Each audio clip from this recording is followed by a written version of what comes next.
Okay, so are we live right now? Okay, I think we're live.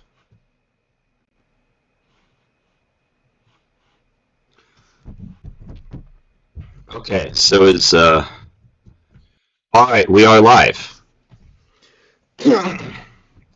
We are live. We don't have any views right now, but that's because I just started the stream. And to be honest, I kind of started this almost at the last minute. I've been thinking about doing it for a couple of days in advance, and I put some posts on the community tab. Well, I put a post in the community tab about 20 minutes ago saying I was going to do this, and the day before that, I put a comment on another post hinting that I was going to do a stream tonight. The stream tonight, as I said in the comment on the other post, is not going to be a Lunar Empire one. I know that that has been kind of delayed for several days beyond where I originally intended. I intended to do it on Halloween, but didn't. I was not prepared for that. I was not prepared to do it on... I realized I wasn't prepared to do it on Halloween. So then I thought, okay, well, I'll do it the day after. And then I thought, well, this might not really be the best night. And then I thought, okay, well, maybe I could do it on Sunday. And then I'm like, all right. Sunday didn't work out either. Neither did Monday. But I'm able to stream now. And I do intend to start the Lunar Empire stream at some point this month. It might be Wednesday. It could be Wednesday. It could be Thursday. I will try to do a stream on Wednesday. It could be the Lunar Empire one, or, I mean, if what we do tonight ends up... I mean, what we're doing tonight, there will probably be a lot more that we would need to do eventually later. So I could make Wednesday a continuation of tonight's stream, and then do it on Thursday instead. Or I could just move it up to next Thursday or Friday, or I could just move it up to next week. I don't know. But I'm just going to try to do as much as I can right now. Anyway, so we're going to fire up a stream.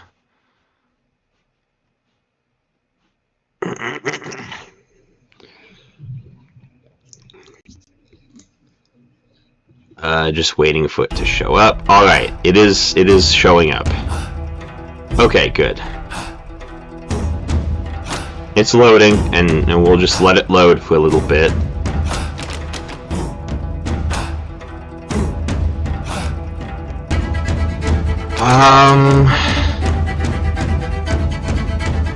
There was something I was gonna say, and I'm trying to remember what it was.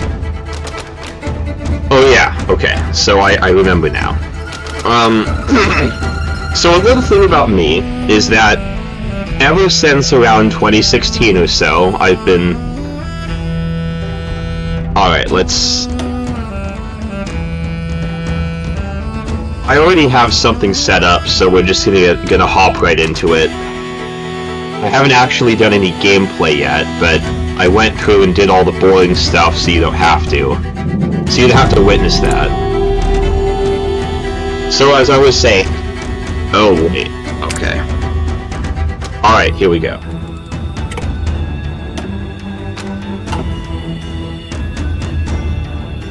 So as I was saying,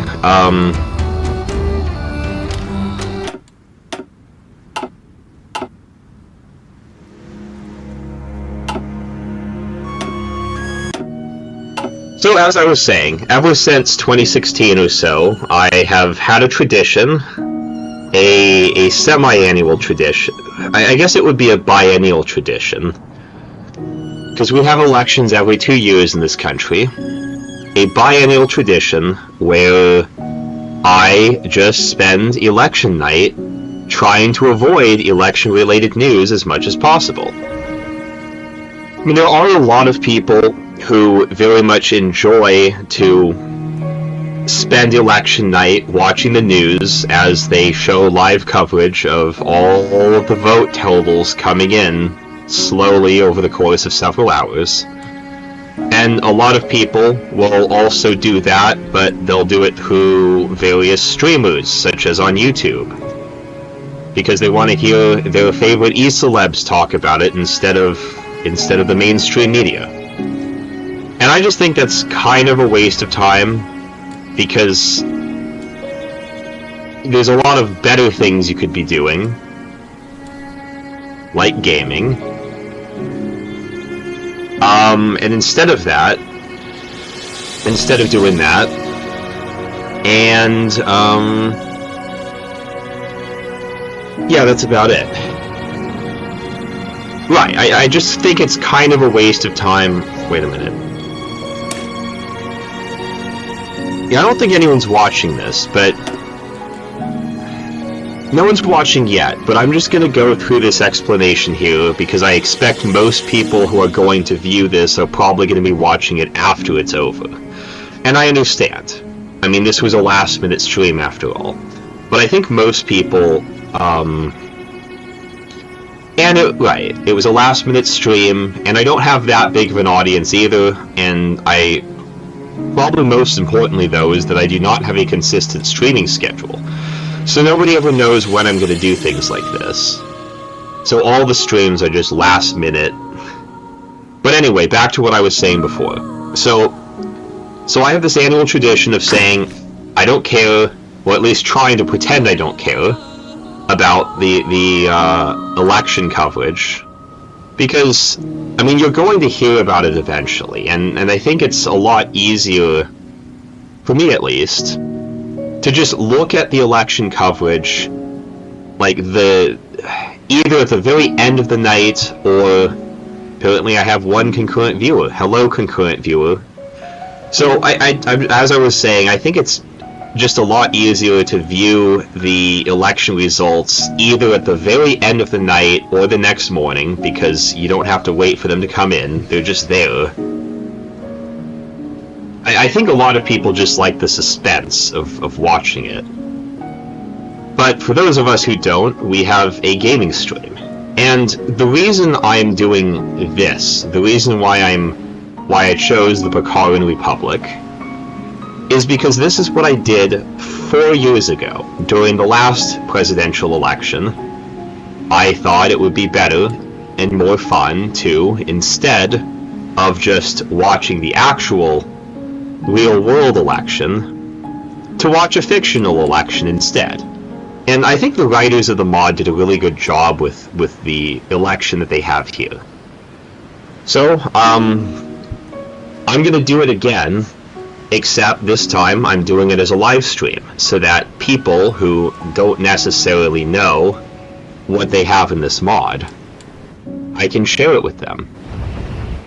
So anyway, we're going to get into it. So, the country we're playing as today is the Bakaran Republic. It's part of an alliance called the River Coalition. They have all of these allies. All of these allies. Their most likely enemies are these guys, and maybe these guys.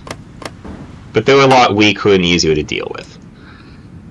Anyway, so the situation Bakara has, they are a republic, an ancient republic, and they are having an election. And the election, of course, will be resolved in November. And so, that's going to be the first year, and then afterward, you get a focus tree and more stuff with whatever, based on whoever happened to win. And so we have 4 different political parties here. We have the SDH, which I assume are basically social democrats. You have the ZDS, who are the communists. You have the BFZ, who seem to be fascists, and then BSP, who are libertarians. Now, I've decided, I mean, I could go through I could play this through with different countries in the future, with different leaders in the future.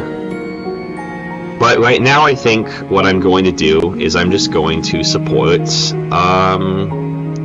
the SDH, because why not? I mean, well, they're not a majority necessarily, but they're more popular, slightly more popular than everyone else. They have the incumbent leader. You're not supposed to change horses in the middle of a stream, as they say. So why not? We are going to do that.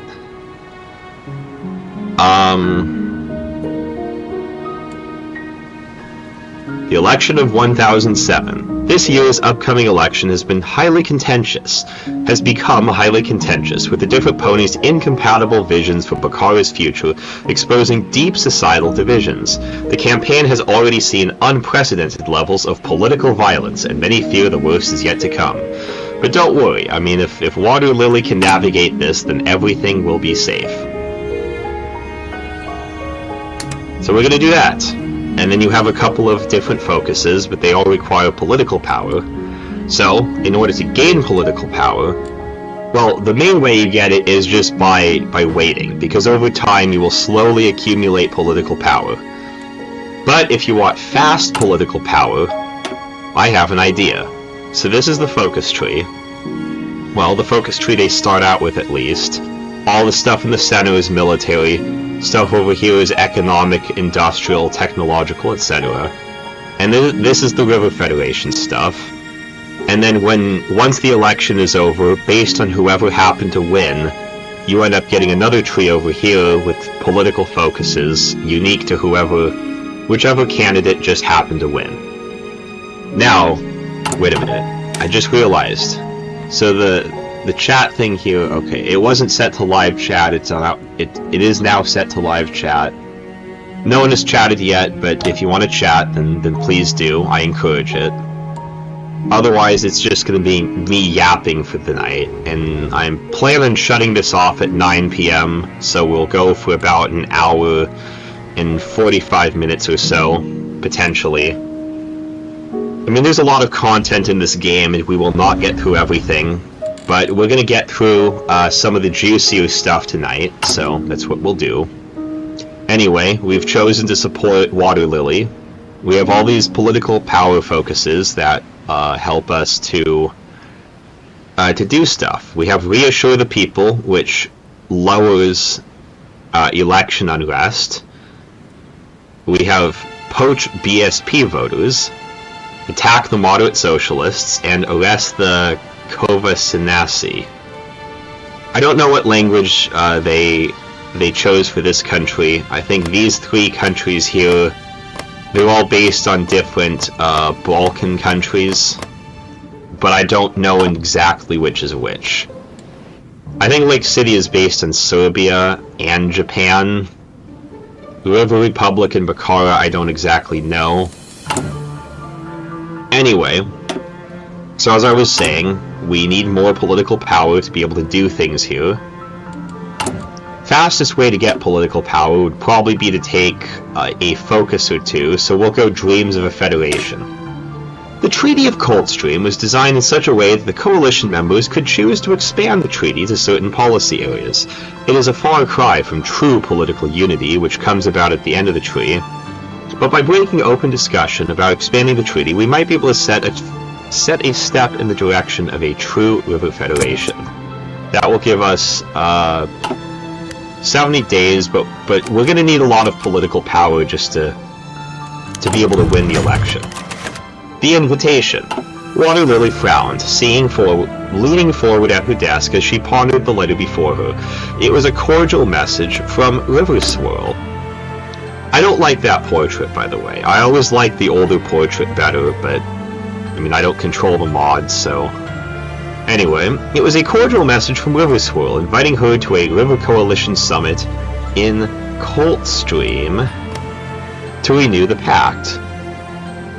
She wanted badly to go and reaffirm Bakara's commitment to the Coalition. In addition, there were important matters that needed to be addressed by all of them together. She sighed. If only things were that simple. Domestically, the summit loomed large. In recent years, the standing of the Coalition among Bakarans had fallen considerably, and attending would do no favors for her popularity. If she was to go, firms scoured other anti-Coalition fanatics would hammer her relentlessly in the press. Not to mention the fact that T-Dip and Brave Foam would make hay giving speeches and riling up supporters while she would be out of the country entirely. Water Lily looked out her window and saw the city skyline under a cloudy day. She truly wanted to She truly wanted to go, but perhaps now just wasn't the right time. The campaign was already in full swing, and the stakes were astronomically high. The future of Bakara hung in the balance. If not for that, she would have accepted without batting an eye. Besides, Water Lily thought, the summit would be a simple, routine affair. Surely the rest of them would be fine without her. Water Lily tapped a hoof on the desk before finally making her decision and putting pen to paper. I look forward to attending. Minus 1% popularity, which we have a considerable amount, but it's not a firm majority. Regrettably, I have other commitments and must decline. Now, the default option that the AI will almost always choose is I look forward to attending. But there is also another thing. I'm not sure if we can trigger the event, if we can get the event ourselves, but we'll just do it. We're going to decline this time, because we have an election to win.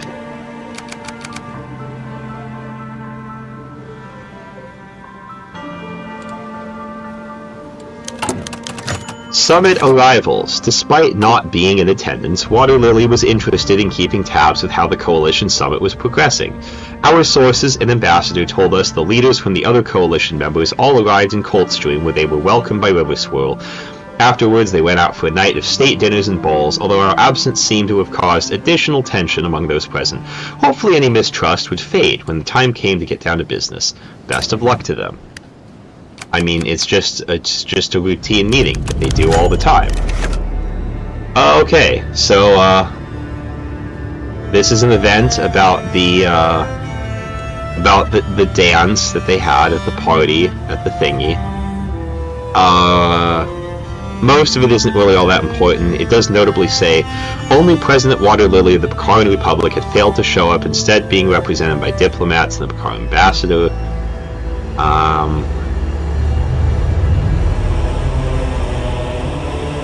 Trying to think if there's anything else.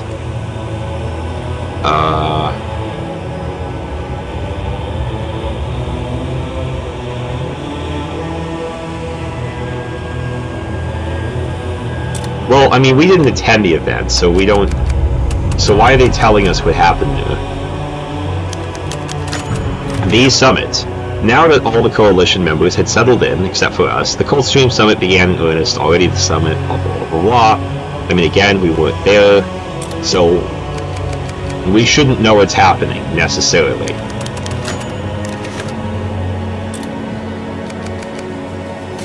And there should be an event. Here we go. The Coldstream Summit -1. Today, the Coalition... we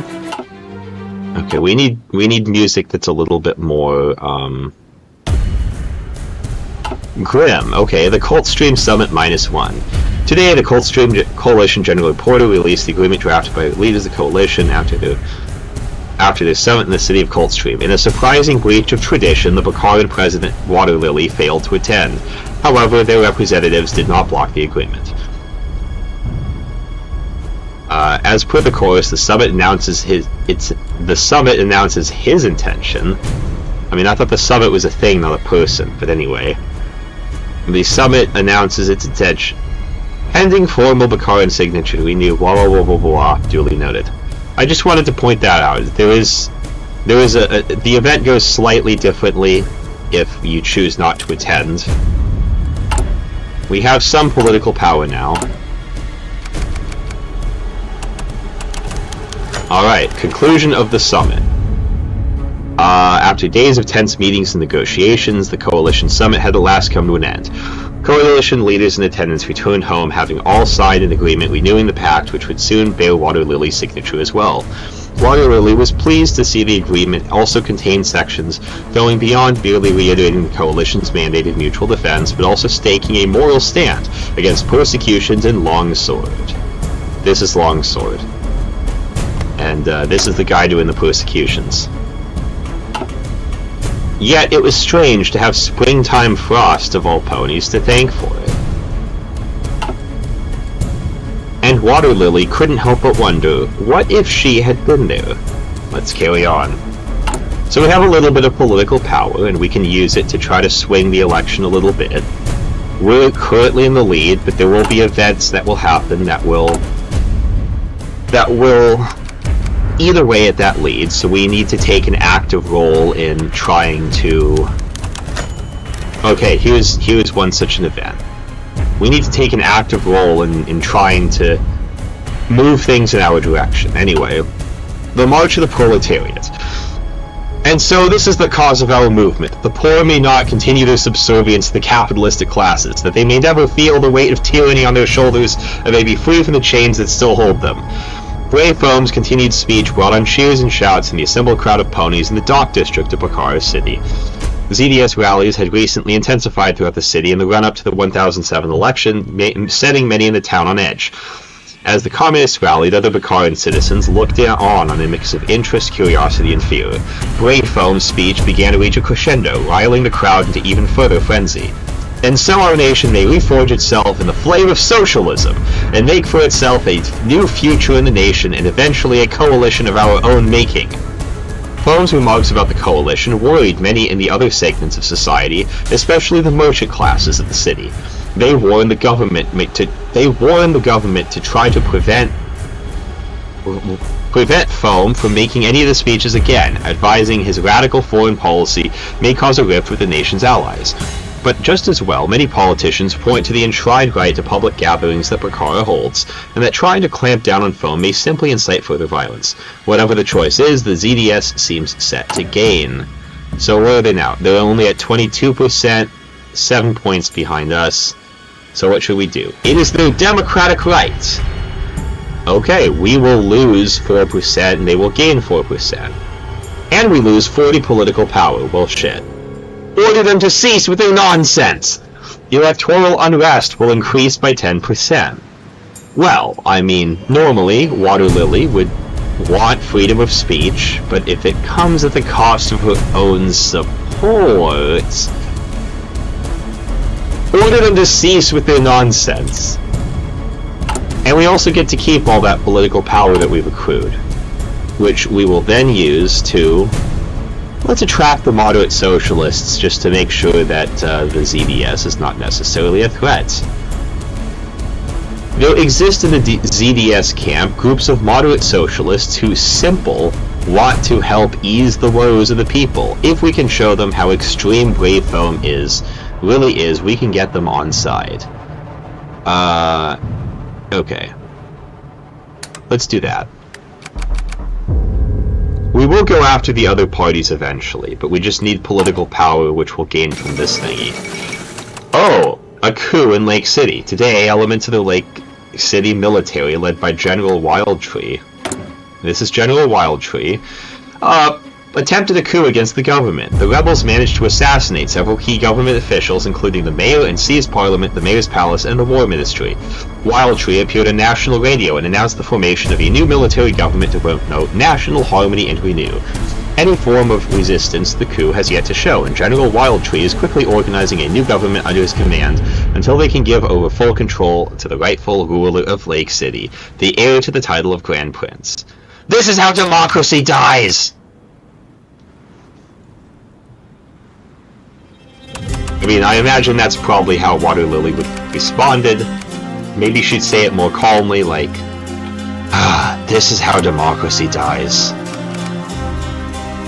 I don't know, but she still looks pretty happy and optimistic, so... I mean, and they're still in the coalition, so maybe things aren't that bad. Equestria games, quaint but not our concern. New Maryland seeks repatriation. Interesting.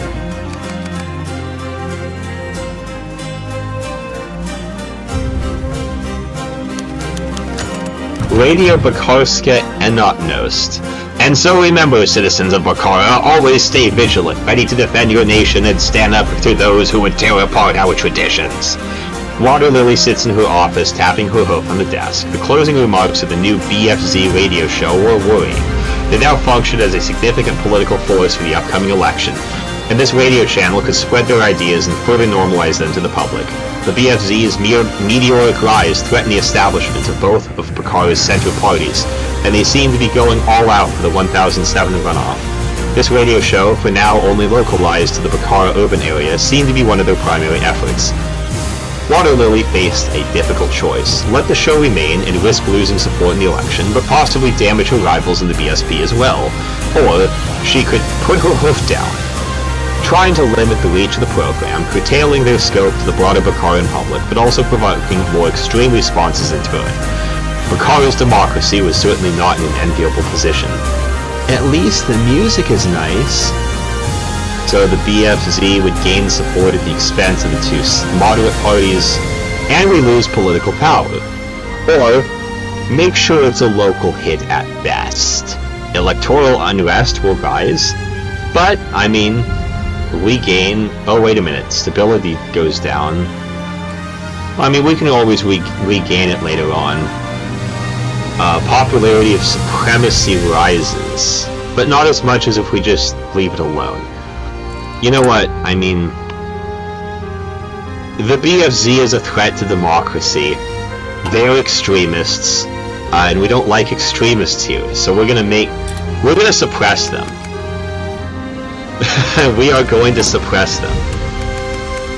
Electoral unrest is now at 20%, but you know, I mean, there's still plenty of time until the election, and we can reassure the people and make it go down if it ever gets too big. The Emperor is dead, our condolences. We don't really care. Alright, what's the next thing to do? We have plenty of political power, but you know what? We could always gain more political power if we send delegations to the Northern Ponies. The isolated Northern Ponies are a somewhat unknown factor to us. Bullshit. I mean, you're right next to them, and you have all these ships that you can use to sail up to them and talk to them. But okay. But most of the ponies in the coalition see them as their long-lost cousins either way. It is time to send some delegates and some precious gifts to these pony states so we can open up diplomatic contact, and it's only 35 days to complete, so we're going to do that. I mean, 35 days for 50 political power is a pretty good deal, if you ask me. Anyway. What else can we do? What should we be doing?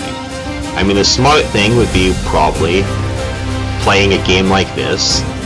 Would be to try to appoint military staff as early as possible so we can get these points. And maybe we'll do that, but I think the election is more important here. Anyway, what are we gonna do now? Arrest the Kovanasi. I mean, I think that's the most important thing right now. Arresting prominent black shirt commanders will hopefully disorganize their operations and reduce the influence of fascists in the coming election. We're gonna do that. Want to make sure they're not a threat anymore. Love leeches wish to trade. Alright, we're gonna need to have music. I think there's the Changeling Anthem is somewhere on this list. Or we could just do Darkness. Yeah, let's do that for now. Changelings, ancient monsters capable of shape-shifting and sucking their victims dry emotionally, arrived on our shores with an offer to trade. Hailing from the island of Greencliff, these insectoid ponies have come with urgent requests to open up their trade routes as part of a national effort to promote harmonic elements in their society. On the one hoof, they're changelings who shouldn't be trusted, as per the old news tales. On the other hoof, they are still tales. Perhaps we should give these bugs a shot and show us how harmonic they really are. What would we do? If these changelings are truly harmonic, we shall soon find out. Trade with Greencliff will commence soon. Changelings are strange creatures, however, and our people are skeptical. We'll need to be careful with how they will interact with these Greencliffians. Or, never! These creatures are nothing but beasts, wolves in sheep's clothing. I mean, it would be fun to just say no, but, I mean, we're playing as Water Lily, and I don't think Water Lily... I don't think it would be in character to do the second option, so we're just gonna have to do this. I mean, we're supposed to at least give them a chance. Right?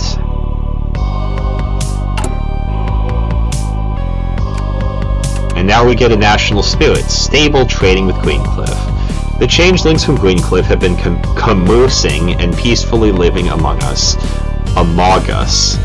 Besides some mild skepticism on our people's part, both they and the changelings have been coexisting so far.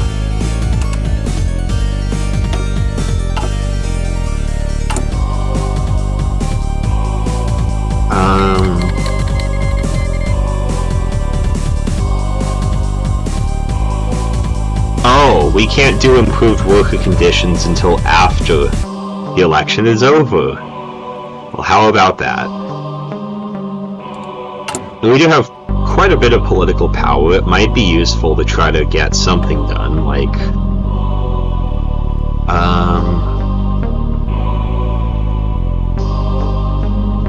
Okay, we do have a silent work pony. That might be useful. Okay, anyway. The Battle of Cod Street. Rally now, O Bakarans, your nation calls to you.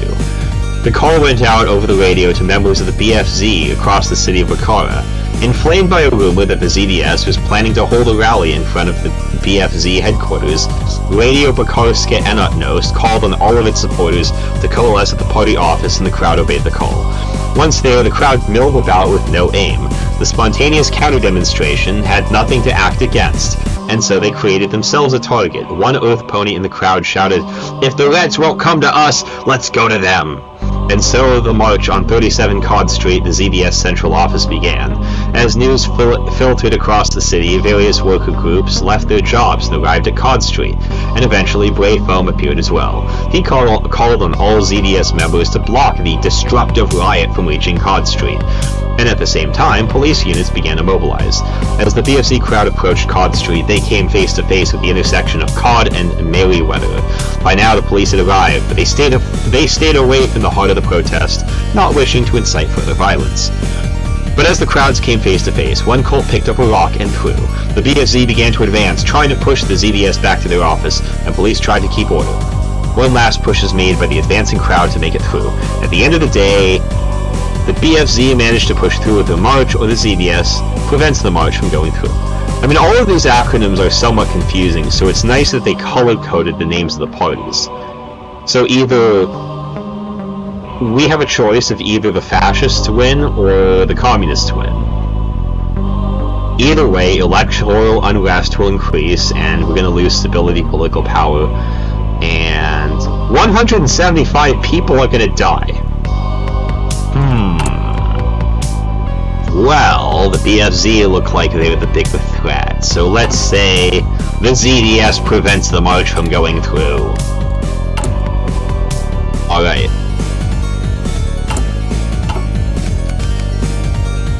But wow, I mean, that's a much bigger hit to political power than I thought I would have.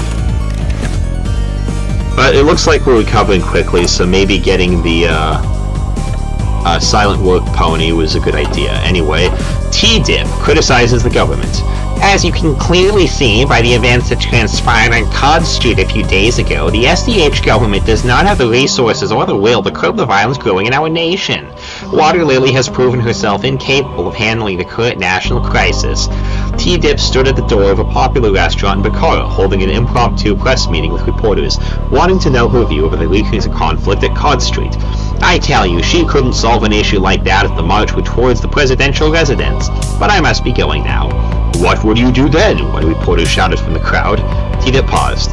I suppose I would ask the Marines to intervene. I wonder if Miss Lily would have the courage to do that. I mean, you could ask her, the reporter snapped. Smiling softly to herself, T-Dip replied, That sounds like a great idea. Here's a story for your papers. I challenge Water Lily to a civil debate on all matters of national policy. I hope to see her there. T-Dip trotted away to her car with a throng of reporters following her, only leaving the reporter that had questioned T-Dip left. Looking out toward the vehicle driving away, Water Lily raised the brim of her hat. A debate, huh? I suppose that's how she is playing at. Putting her hat back down, she disappeared into the urban Bakara night. A grand debate it shall be! Okay, well, I mean, electoral support has risen to 45%, but we're still only at 50% of the threshold. And there's how many days left? 224 days, which really isn't all that long in this game if you're playing a minor country at maximum speed. Alright, so we got that stuff done. We could try to continue climbing through the river. I wonder why it doesn't... Oh, okay, here we go. I don't know why this and this are separate things, but okay. Wait a minute, why does it say 0? When I just did... Unless we're supposed... Okay. Maybe those two don't gain points. I guess we could gain points if we were to assist Farbrook. And then the Changeling Emissary. River Science Society. Are there better things that we could do? Well, I mean...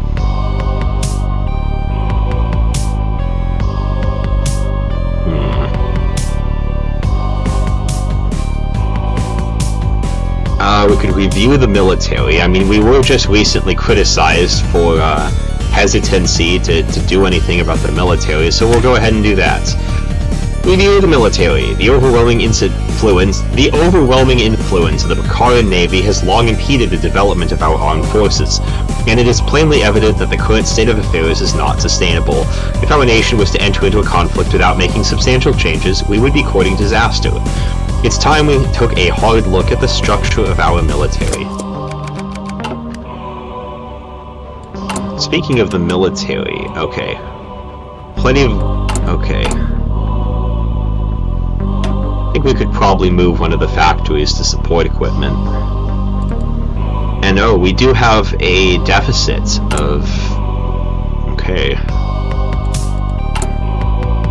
We should probably start importing, iron from somewhere.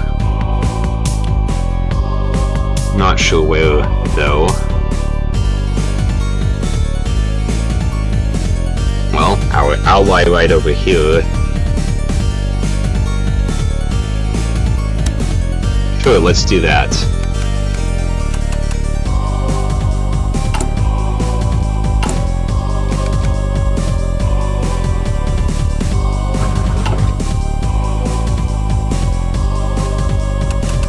Okay, we do have political power, and we can take another political action. We're gonna have to go deal with the BSP somehow. Let's poach BSP voters. The BSP are the other Center Bakaran party, meaning we have a lot of overlap in our voter base. But if we can appeal to the working class base for our party and the humble beginnings of our leaders, we can turn BSP voters against their elite leaders. And we're going to have to do that at least once during this election.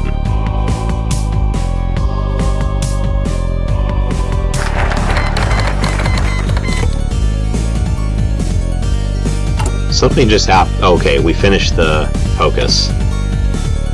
Alright, what now?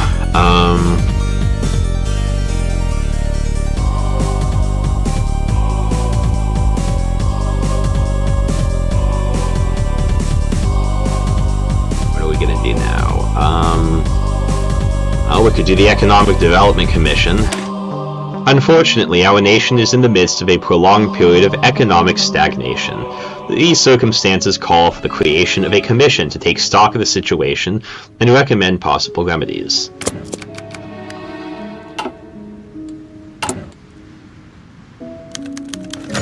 The Lily Dip Debate.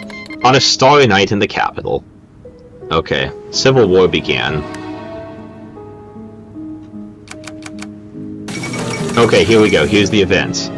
I hope the ponies will be okay. In fact, we can do Lend-Lease.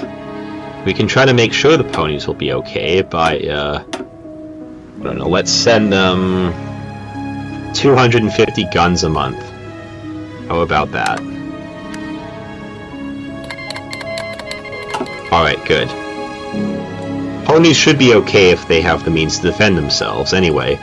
On a starry night in the capital, an enormous crowd of ponies gathered inside the Carrick Civil Center. Carrick Civic Center to witness the grand debate. Wait a minute. Can I send volunteers? We need 7 divisions. Okay, I'll think about that. Anyway, on a starry night in the capital, an enormous crowd of ponies gathered inside the Carrick Civic Center to witness the grand debate between Water Lily and T-Dip. Up on the stage, the 2 rivals stood behind opposite podiums, T-Dip smiling and looking out at the crowd, while Water Lily remained focused on her opponent. Between them sat the debate moderator, an old stallion and respected journalist. The moderator asked for the room to quiet, then cleared his throat. T-Dip, you have often criticized the current government for its allocation of spending. What would you prioritize in your administration? My foremost priority will always be protecting the citizens of Bakara and safeguarding their liberties, to guard against external threats. We absolutely need greater investments in national defense. T-Dip paused as polite stomps rippled through the audience. However, as far as the current unrest goes, I am not afraid to say that fighting and riots in the streets are the product of our failed status quo. These angry ponies distrust a government that has made far too many promises and failed to keep them. It's only natural that it would be blamed when so many are plunged into economic deprivation. The cure for all of this is greater political and economic freedom. With liberty as our guide, we can unite and unleash the full potential of our nation. T-Dip brought a hoof down hard on the podium, drawing loud cheers from the crowd. After the raucous noise had died down, the moderator turned to Water Lily. You may respond. Where to begin? Let me start by saying that I too believe in liberty, but I also believe in fairness. Water Lily frowned and spoke with a solemn tone. After all, unlimited freedom means the freedom of the strong to abuse the weak, and the freedom for the deprived to remain deprived until they at least waste away from neglect. Until they'll at last waste away from neglect. But if my opponent is to be believed, freedom is the cure for all our ills. But let me remind you that an easy solution is very often not quite one at all. It is an unavoidable fact that solving our nation's problems will require a strong government that helps our citizens, not a weak one that leaves them to fend for themselves. Water Lily makes a good point. T-Dip is obviously in the right. Well, I mean, we're playing as Water Lily, so we need to choose that. But, I mean, she does make a very good point.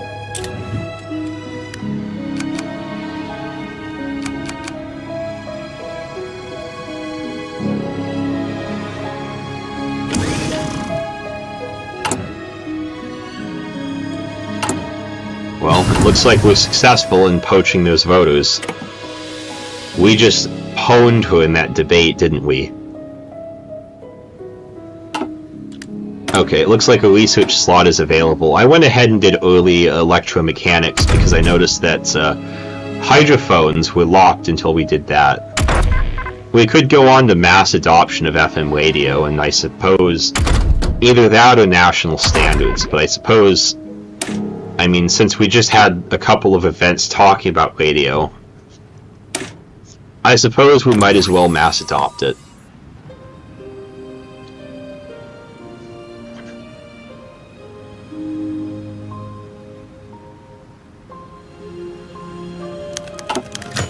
The death of Rift Strain. Word comes to us today that Rift Strain, a well-known... Oh look, a non-aggression pact. I'd love to sign a non-aggression pact. Word comes to us that Rift Strain, a well-known agitator with ties to the BFZ,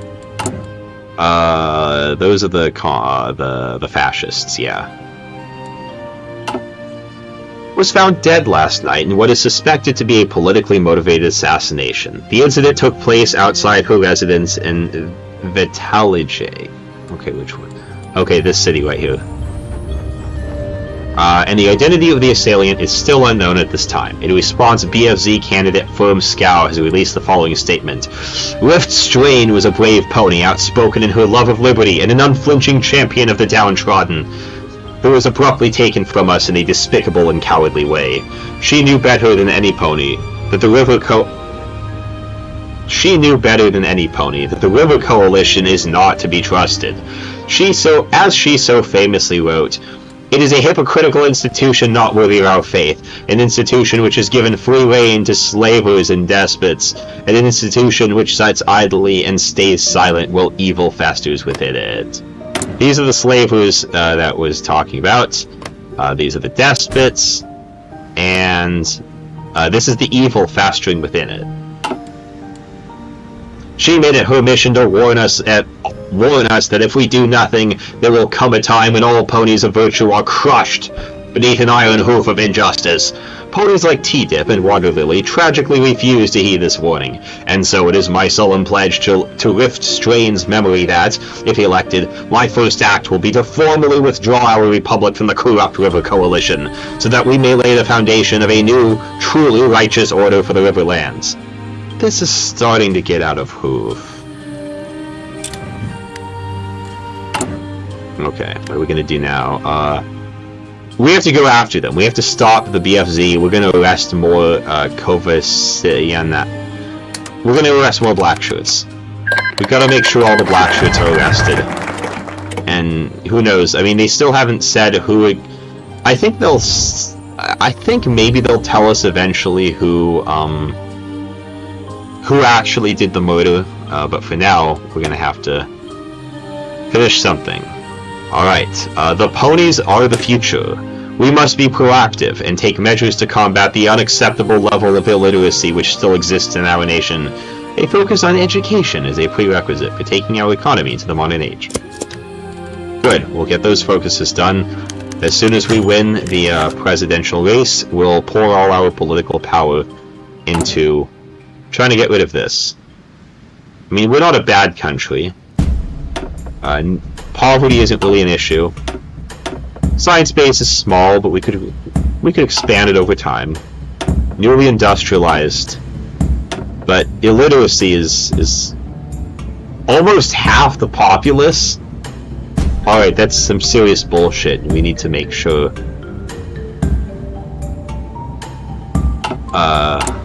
that we do that. Anyway, the funeral of Rift Strain. The city of Vitalige has become engulfed by violent protests as tensions within have been long simmering at last boiled. Tensions which have been long simmering at last boiled over following the funeral of Rift Strain. An outspoken anti-communist Rift Strain earned enmity from the ZDS for her dismissive reviews of the works of Caramel Marx, as well as for her connection to union-busting activities in the course of her work as an industrial psychologist. For such a divisive figure, many citizens expected that the procession might not go smoothly, and so it was no surprise when ponies sympathetic to the ZDS appeared to protest the funeral. Their peaceful protest quickly turned ugly as armed militia members appeared on the side of the BFZ. The ensuing confrontation fortunately has not resulted in any deaths, but it is yet another symptom of Bakara's growing political polarization, and the nation is starkly divided as to which side should shoulder blame for the dust-up. So uncivilized. Alright, well, we have Sun celebration.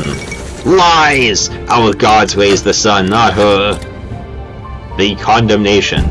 Although the recent chaos and unrest at Vitalige has died down, the question remains as to which side of the confrontation bears greater responsibility for the escalation. The populace awaits an official statement on the matter, and our verdict will have much weight for any ponies still sitting on the fence. It is our duty to consider this matter carefully and come to a fair conclusion. BFZ spokesponies have decried the protests at Rift Strain's funeral as inappropriate and hugely disrespectful to the family of the slain pony. Those sympathetic to the ZDS have countered that the BFZ was the first to politicize her death, claiming that the inflammatory statement released by Firmscow immediately after Rift Strain's assassination was bound to provoke a response. The question for us remains, should we side with the BFZ and condemn the communists for organizing the protest, or should we defend the ZDS as merely exercising the right to free expression? We gain popularity either way. The BFZ are clearly at fault. There we go. It's nice to see the BFZ has dwindled down to only 16%, but the ZDS is catching up with us, so we're gonna have to approach a couple more voters as soon as we have the points to do so. now we just finished researching these guns. It's kind of strange that at the beginning of the game you only have the pre-industrial cannons, even though you have like modern naval guns. But anyway, that just goes to show how lopsided the military development is for this country. Speaking of military developments, we'll do that. We don't have the factories yet, but we'll build them eventually.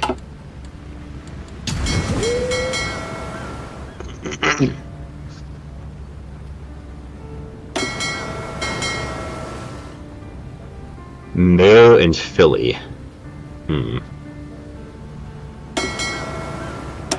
Anyway, we will... Wait, I forgot to set these things. I always do engage at low risk, because otherwise your navy tends to get shredded whenever a war breaks out.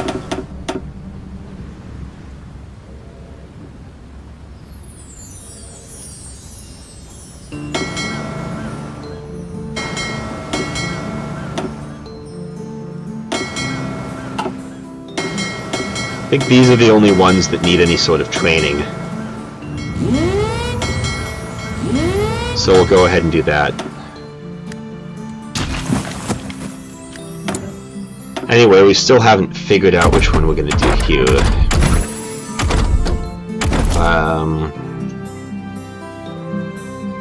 I think normally I would do one of these, but... Okay, military police... Tell you. Let's just go ahead and do that.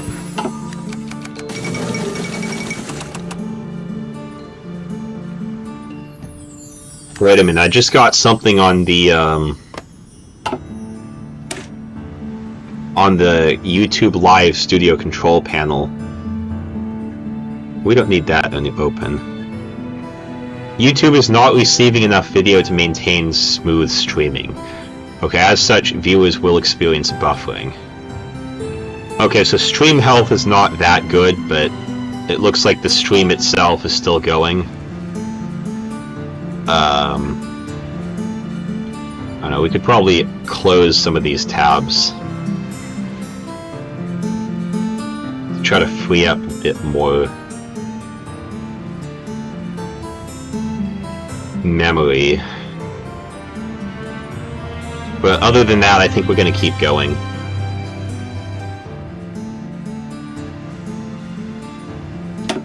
(1007) Riverlands Hoofball Cup. Even though the decision of the Cup Committee to allow Diamond Dog players into the 1007 Riverlands Cup has caused some heated debates, the fourth ever Riverlands Cup took place at Rock Stadium in Dale Moor this weekend. That's over here, in this place. The Scottish ponies.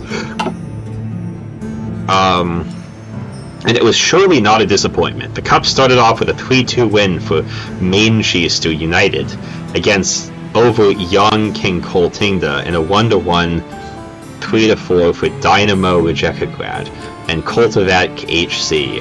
The final was an intense battle, but the late 30-yard instead of meter 30-yard stunning volley that just knuckle-balled right into top bins set Manchester United ahead of Koltovac HC. With so little time on the clock, Koltovac HC's lack of experience didn't pay off, as Manchester United took the title with an enormous roar of the 10,000 pony crowd. A week to remember for all hoofball fans far and wide. What a spectacle!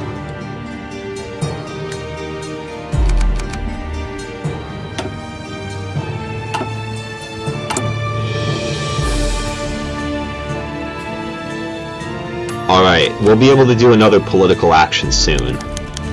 T-Dip's speech. Or maybe not. Folks, it doesn't take a pony with a fancy university education to see Water Lily's programs just haven't worked. T-Dip trotted around the stage, addressing her supporters at the packed rally in Koltovac Gornji. Okay, this one right here. This city right here. I know Water Lily is a well-meaning and honorable pony, but good intentions are no substitute for good leadership, and putting Bakarans first is what a good leader ought to do. T-Dip gestured towards her audience in a wide sweeping motion. What has happened to our great nation? The rising prominence of political extremists, ponies fighting in the streets. I come to tell you that this is all a result of pan-riverlandism gone too far. Forceful stomping of agreement came from the crowd. Now, I'm a skeptic when it comes to the River Coalition, but not because I harbor any ill will towards our river pony cousins. Right now, it's plain to see that the Coalition lacks popular legitimacy and transparency, and that protecting the rights of Riverlanders is the furthest thing from its mind. Angry shouts came from the audience denouncing the Coalition. T-Dip nodded as she paused and waited for them to subside. The current government is far too eager to surrender our sovereignty to the Coalition's wasteful bureaucracy. Although it has brought us some economic benefits, I pledge to oppose all calls for closer political integration from other members of the Coalition. Let us not allow this institution to become a new ball and chain for Bakara. T-Dip's proclamation was greeted with rapturous cheers in the crowd, only growing louder as she stepped down from the stage to shake hands with her supporters. She does make some valid points, ... Yeah, we're gonna have to step up our, I don't know. They don't actually have that much support right now, but still. Alright, so ponies are the future. It has unlocked... Oh, it's supposed to unlock this. Okay, here we go. Economic policy, encourage reading classes. Although it costs political power that we don't really have a lot of. Which is why I said, as soon as the election is over, we're going to dump all our points into that. In the meantime, what are we going to do? Electronics, industrial modernization. We have these things.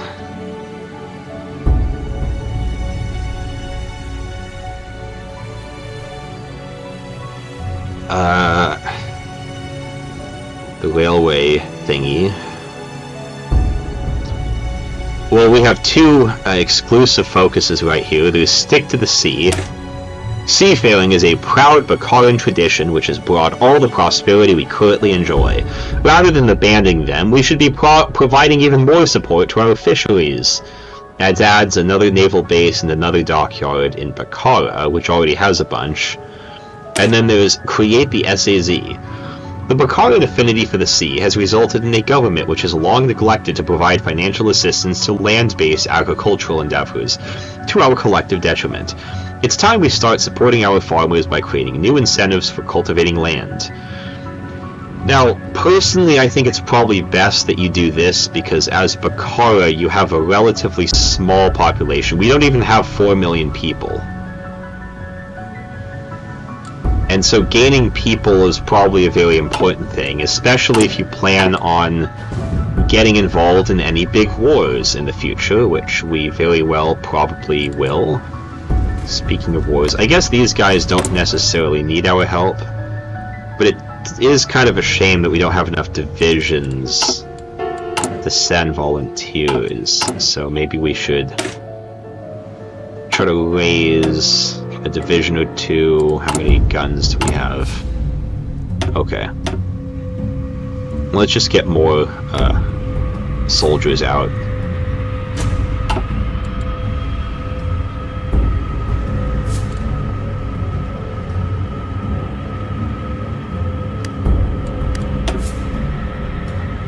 Maybe we'll do the SAZ.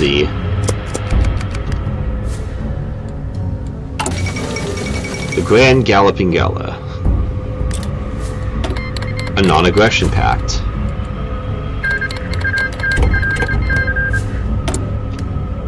Okay, we only have 2 non-aggression pacts so far. New Daring Do book. Oh, all these guys could be trained. I guess there's nothing to lose by doing that. And it's the only way we can really get points at this early in the game. We have another of these things. I think it would probably be important to research something like raise this barn. Earth Pony Sappers. Let's raise the barn first. We can worry about trenches later. A rather compromising situation. The attention of the populace has been captured by a titillating piece of gossip which is swiftly spreading across the nation. After the recent party conference in Cotelia, which is over here, allegations of inappropriate conduct have been made against several BFZ party officials, known to be close associates with firm Scow herself. It has been reported that during the after-hours festivities which followed the conference, all manners of debauchery took place. As reversing the moral degradation of Bakara is a key plank in the BFZ platform, reports of such conduct could prove especially damaging to the party. So far, Firm Scow has chosen to remain silent about the incident, drawing criticism from those accusing her of letting personal ties cloud her judgment. How disgusting. Wow, I mean, fascists secretly being degenerates? Who knew? Okay, we don't have the power yet, but soon, I guess.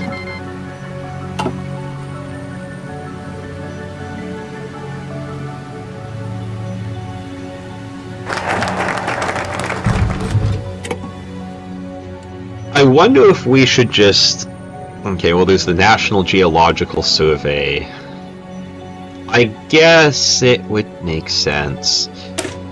Embarrassingly, there remain large swaths of land in Bakara which have never been closely examined or studied. Rich deposits of precious metals could be lying just under our neglected ground. In light of this, it would be prudent to launch a program of nationwide mineral exploration without delay. That will unlock resource prospecting, which we can do later on. How are those ships doing? Okay, that one's repairing. Guess we have a couple more. Mare and Philly. And then there's another one called Sand.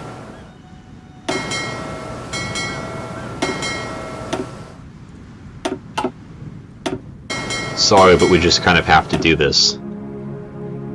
It is Bakara after all, so you're getting ships no matter what. I mean, that's their whole thing, is they're just, like, the ships. I mean, it's kind of like that joke about, like, a country, like an army with a country. Bakara is basically a navy with a country. Anyway, not so red after all. A new wave of anger is sweeping the nation after a bombshell report in the Bakaransk Novice newspaper revealing that several prominent members of the ZDS, the communists, have been embezzling government funds going back years. Bray Firm has expressed shock and indignation. Imagine my shock at the actions of the members, stating the party has no place for ponies who engage in such malfeasance. This revelation has prompted severe blowback for the Communist Party, and spokesponies for the 3 other major parties have all taken the opportunity to question the sincerity and trustworthiness of the ZDS. It remains to be seen if the public will view this incident as the actions of a few bad ponies or something which reflects a deeper corruption within the ZDS. To each according to their need, huh? Alright, so the ZDS have lost a bunch of support, but I think it would probably help us a little bit if we were to...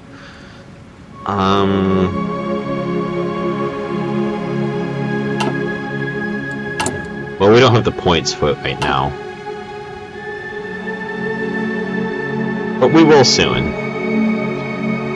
The election is coming up. It's only 44 days away. I think at this point it would probably be best if we just stopped doing focuses altogether and saved as much political power as possible. Let's attract the moderate socialists. We might be able to get one more focus out before the election happens. Alright. These guys have just been created, I guess.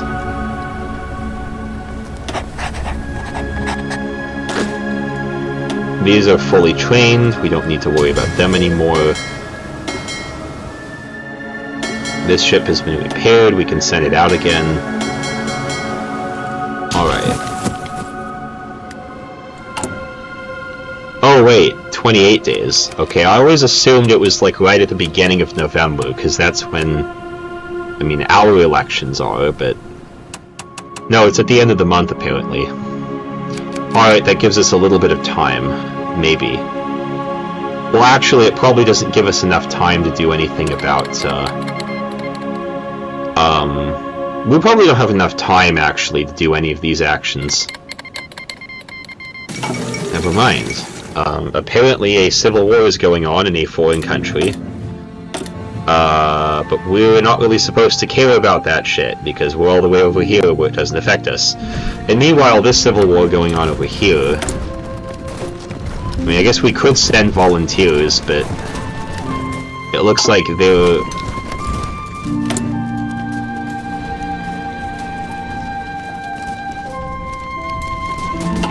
Looks like they're almost done, so I don't know how much effort... I don't know how much it would help us if we got involved.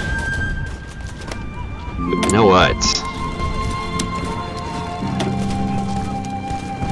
Maybe we could just do it anyway to grab a couple of points before the war ends.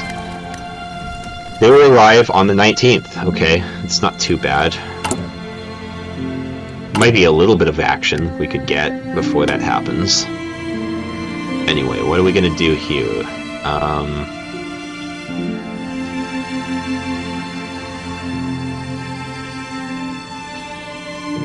Arbor, Iron, Deponia, River Science, fresh meat.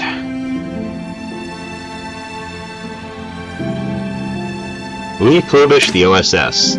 The Odalek Zastrateski Strorvivi. The department responsible for directing our Special Operations Forces has a long tradition of adapting and innovating to enhance our unconventional warfare capabilities. If we want to be ready to face the challenges ahead, it's time we looked at restructuring the agency to ensure our special forces operate with the greatest possible efficiency. I mean, it doesn't really do much on its own, but it leads to other things that do stuff later, so...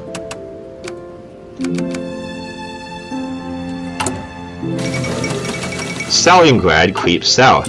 I see. I mean, I don't see. I mean, I'm not looking at it right now, but I know what happens.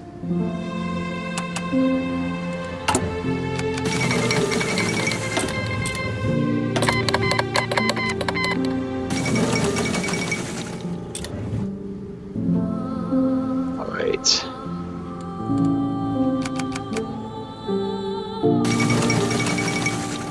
Stop giving us a bunch of bullshit events that we don't care about.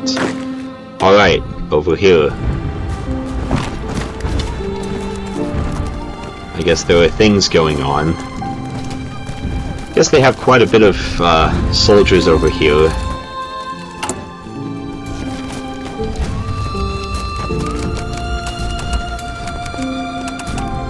Maybe not that many, but they are definitely stronger than us.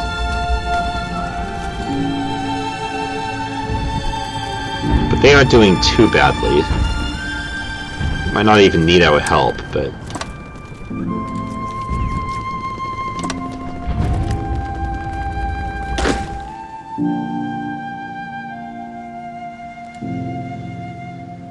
Anyway, we're gonna have to deal with stuff back home pretty soon. The election is almost over.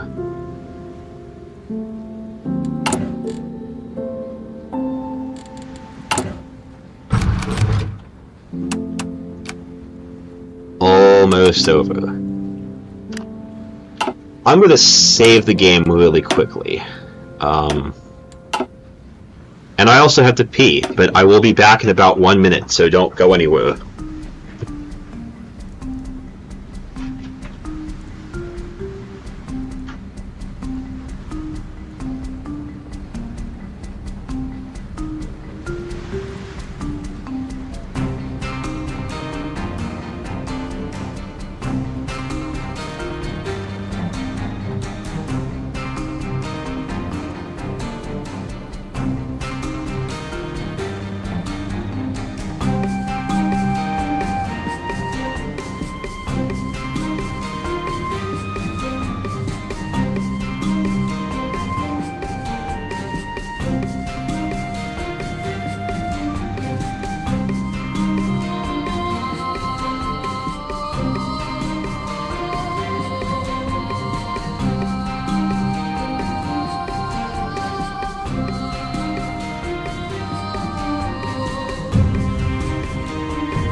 Alright, so I am back.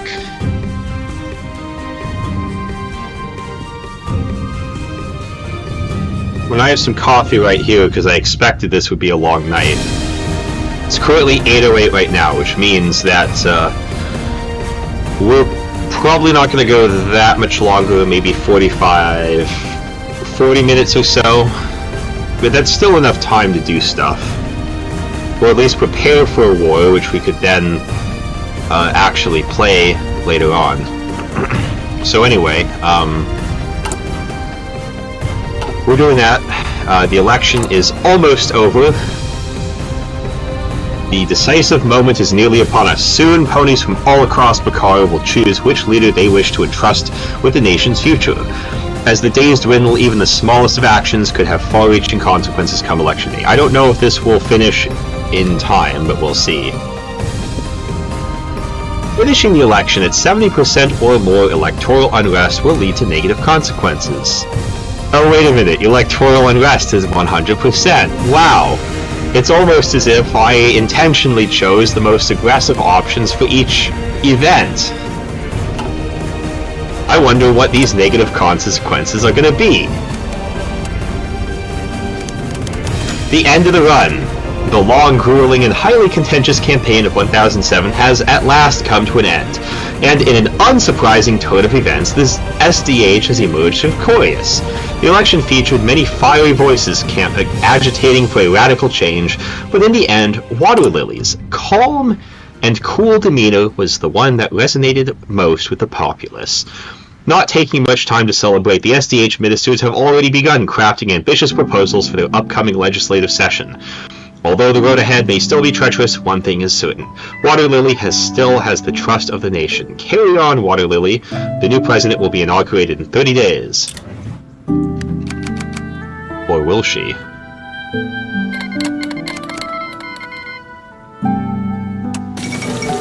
Megacles passes away. Nimbusia entered mourning today. As noted Nimbusian leader and politician, Megacles was laid to rest in his tomb after dying of natural causes. He was a highly popular figure in Nimbusia, and according to many ponies, represent the core values of Nimbusian society. New Maryland declares independence. Wait a minute. Okay, yeah, this is the event I was waiting for. The end of the 1007 election was supposed to mark a return to normalcy, and in the end, an end to the bitterness and discord that plagued the nation during the campaign. Instead, the divisions have only gotten worse. The wounds have not healed, and throughout Bakara, neighbor still distrusts neighbor. Mutual suspicion is the order of the day, with pony skepticism extending beyond the promises of the new administration, which has fostered such bloody... Wait. That was the wrong line. Okay. Beyond the promises of the new administration to the Bakaran political system... Excuse me. To the Bakaran political system itself. After all, what good is a system which has fostered such bloody internal conflict? It is doubtful the new government will be at all capable of bridging this divide. Among the general public, despair remains as chronic as ever, and hope seems dim for a savior. I mean, here we only have 39% of voters supported the SDH, which, I mean, it's more than the other parties, but not more than the other parties combined. So, a majority of people voted against her, but she still ended up becoming president anyway. Perhaps democracy has failed us. All national spirits gained through the political branch of your focus tree will be less powerful. Minus 3% harmony, replace the ancient republic with the end of an era. We need sadder music. Like this.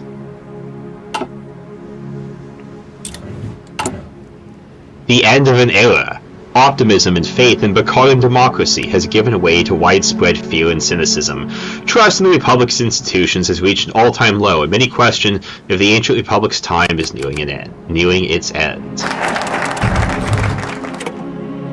Alright, well, but it doesn't matter. I mean, we have, we're in charge, right? We, Water Lily, have remained in power, and so, like lilies in the rain, always false. I mean, okay, once we're inaugurated for our next term, we can do all of this stuff, right? We will be able to... We do need a national focus for now, though. Let's focus on... well, industrial modernization? Something we could do. Our current level of industrial technology is somewhat behind the times. We need investment in improving industrial capabilities. Is one of the first suggestions that come from the Economic Development Commission. Let us embark on the initiative without delay. Oh, there's a sign. Oh, OSS, okay. We'll just have to wait for the inauguration to come. And then the Admiral speaks. Let's get some music for this. They have a song from the Stellaris OST. Interesting. You know I have always given my honest opinion. No beating around the bush. Admiral Cobalt Wind spoke from behind a podium at the Navy press briefing in Vitalige, with a flash of cameras and clicking of shutters beyond accompanying her oration. From what I can see, the newly elected government hasn't done a good job inspiring confidence, and it certainly hasn't brought Bacarans together. She spoke sternly, harsh words channeling the scorn felt by many citizens. Are you questioning the legitimacy of the government? Shouted a reporter. I only question the process, replied the Admiral. That campaign, I don't think it can be described as anything other than a disaster. It definitely did more to divide the nation than any event I can remember. I don't know if any government that came out of it would deserve the loyalty of the people. A cacophony of voices rose to pose the next question to the Admiral. Eventually, the voice of one pony rose above the rest. What can be done to improve the situation? Cobalt Wind frowned, shaking her head slowly. I wish I knew. That's not very helpful, Admiral. This is Cobalt Wind. Cobalt Wind. Details. She's a genius, has a media personality, is bold, and likes battleships. Anyway.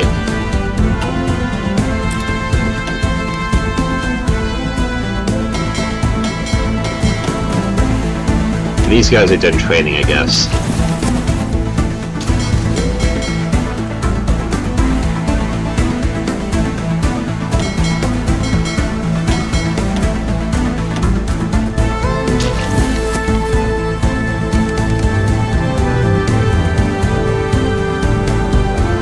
We just have to wait till the inauguration, and then everything will be over.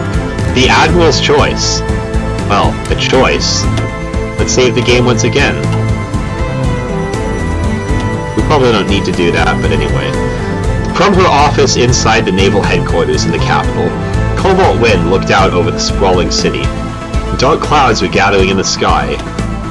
Okay, The wind was blowing and snow was beginning to fall. A blizzard was coming. She closed her eyes and sighed. What she was contemplating was drastic. The new government was in a precarious position. It was despised by many, and, if threatened, few Bacarans would rush to its defense. It would be easy to lead a detachment of Marines all the way to Parliament. While marching through the streets, they would be cheered by the city's populace, hailed as bringers of order, cutting through the factional strife crippling Bacara. The loyalty of her soldiers was ironclad. They would follow her into Tartarus, and they would certainly have no qualms about overthrowing an unpopular government. At that moment, Cobalt Wind knew she held all the cards. If she decided to go through with it, no pony would stop her. But she had to wonder, was this the right thing to do? Step in, the nation needs a guiding hoof. No, democracy must be preserved. I honestly don't know what happens if you choose democracy must be preserved, and I will create a separate save file so that I can come back to this. But I'm going to go forward with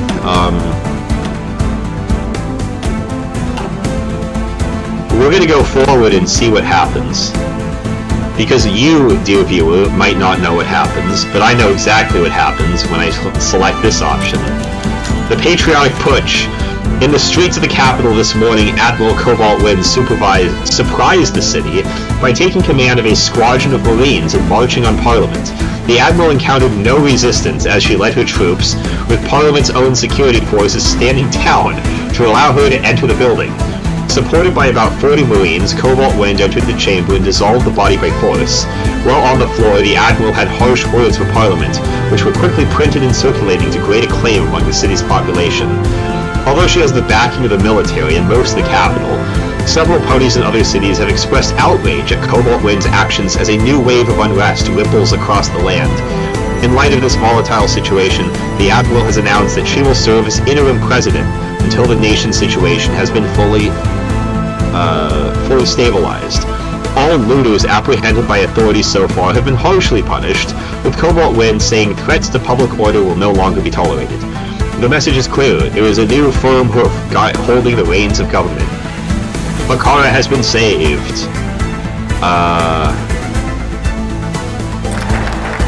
Alright, well, we just left the River Coalition. We put the Admiral in charge. But there's utter chaos. May the gods of the sea save us all! Bakara has fallen into chaos and our political system has broken down. What we once held so dear to us has broken down before our very eyes. All seems lost for Bakara. I mean, you can see why I chose this path. Because it's honestly probably more fun than just going the normal route. And we get a new focus tree, which is over here instead of over there. So we get stuff that happens.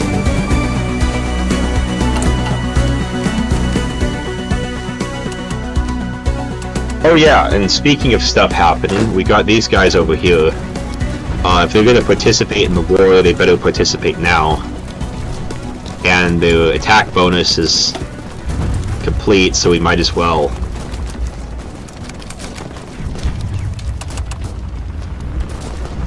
Okay, they're not doing too well, but they're not fighting alone.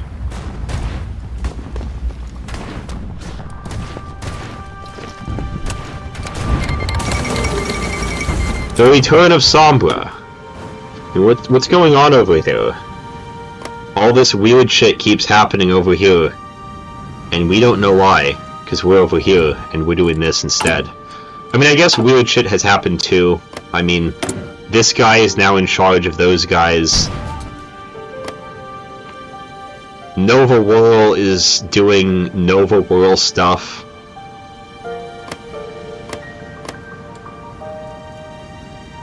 And this guy just died.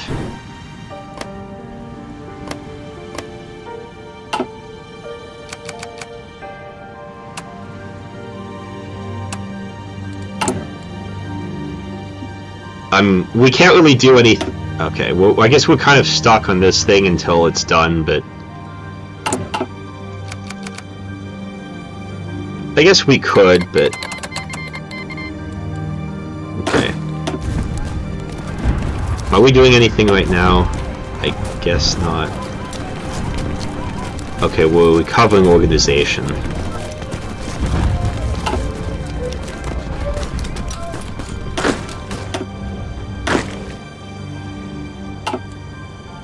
Well, anyway, I mean...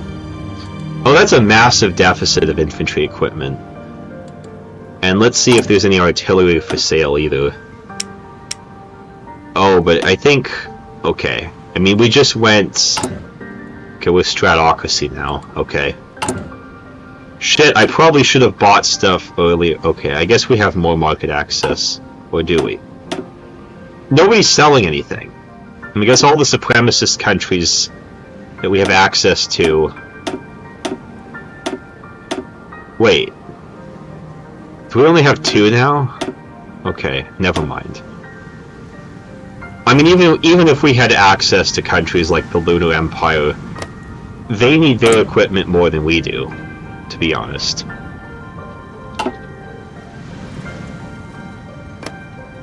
Oh boy, I mean, they have... Okay, they have some pretty bad, spirits right here. And I will cover this later on, When I finally get around to doing my Lunar Empire stream, I will explain to you how to get the better spirits. But this is an example of what happens when you get the bad spirits. If you don't play your cards right in the events leading up to the Civil War, you get stolen weapons confiscated, disloyal workers, and isolated Thestral forces, which are not good things to have.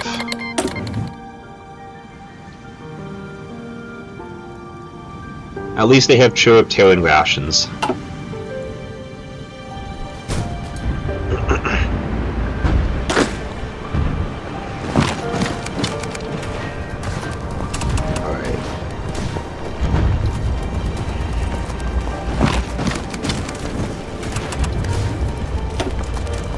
Well, there's all these divisions attacking these two infantry divisions, but still,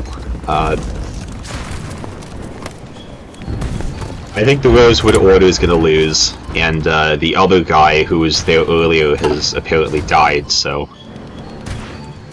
yeah, anyway.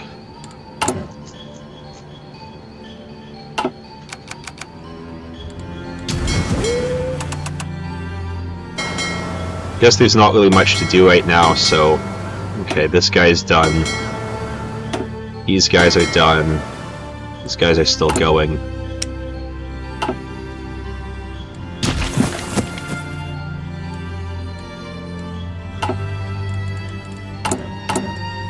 At least we still have that trade agreement going. I mean, we're both supremacy after all.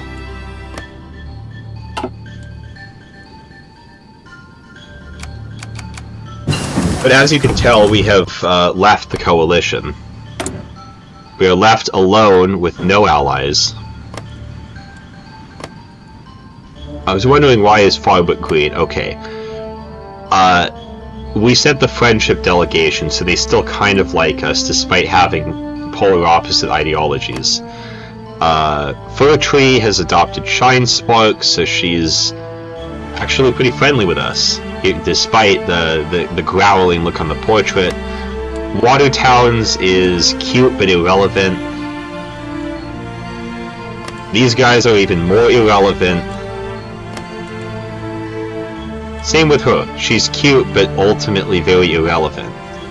I might play a game on a stream at one point, but I don't know when. I mean, Halloween would have been perfect, but I didn't think of that until now.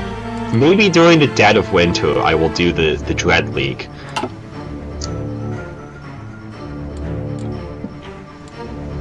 Although you can probably find another Let's Play with someone else more entertaining and skilled than I am. But anyway, let us carry on. We have another research slot opened up. What to do? Support weapons would be useful, but I also feel like anti-air would give us something for our factories to build. And it would also improve our ships, and we have an admiral in charge of the country, so improving ships is probably something very much on her mind.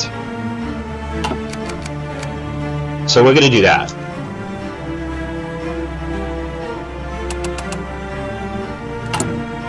It says she is born in the year 978.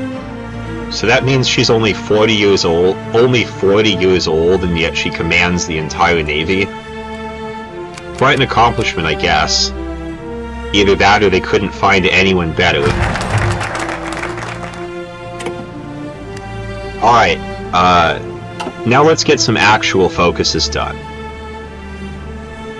First, we've got to destroy unpatriotic elements. There are still too many communist dissidents within our borders. The patriotic putsch had them wait. What if we should do this one first? Tea time with Firm Scow. Well, we do have a base of support amongst the military and some of the most anti-communist factions of our society. We still lack national prestige. Allying ourselves with the fascist BFZ party could provide us with the support we need. Also, that young mayor Firm Scow is a ... useful ally. Gets event the tea party. I mean, I don't see how it's a tea party if you don't invite T-Dip, but... Is T-Dip? Okay, T-Dip still exists. She hasn't been killed off yet, but, you know, maybe we will kill her off eventually. Who knows? I think we really need to do some industrial focuses. But since we have that bonus... do we have a focus to do the refining? I don't know. I don't think so. I mean, the thing about this game is that sometimes you'll get text through focuses, but it doesn't look like we have that here. So, since we have the bonus, we might as well do synthetic material experiments. I mean, if we want to build up an air force, we're going to need a supply of rubber. I don't know who's still willing to trade with us. I guess we do have some potential allies, but is it really worth devoting an entire factory just to get one or two? Just so we can get one or two things of rubber, as opposed to making them ourselves. It would also help with the fuel situation, since... resources. We have some oil, but not a lot.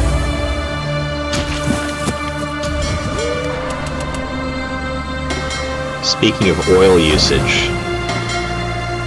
Okay, I guess we're not...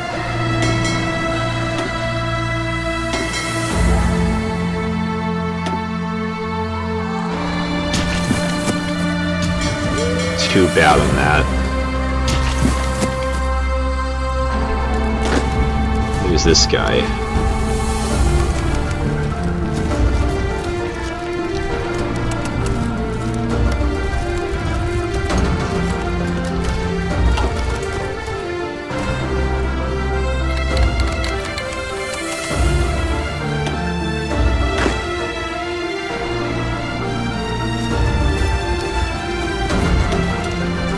It's getting really difficult for them, is it? I mean, I guess these guys are almost dead, but still. Maybe you should take a break for a bit. At least you got a little bit of experience out of that, anyway.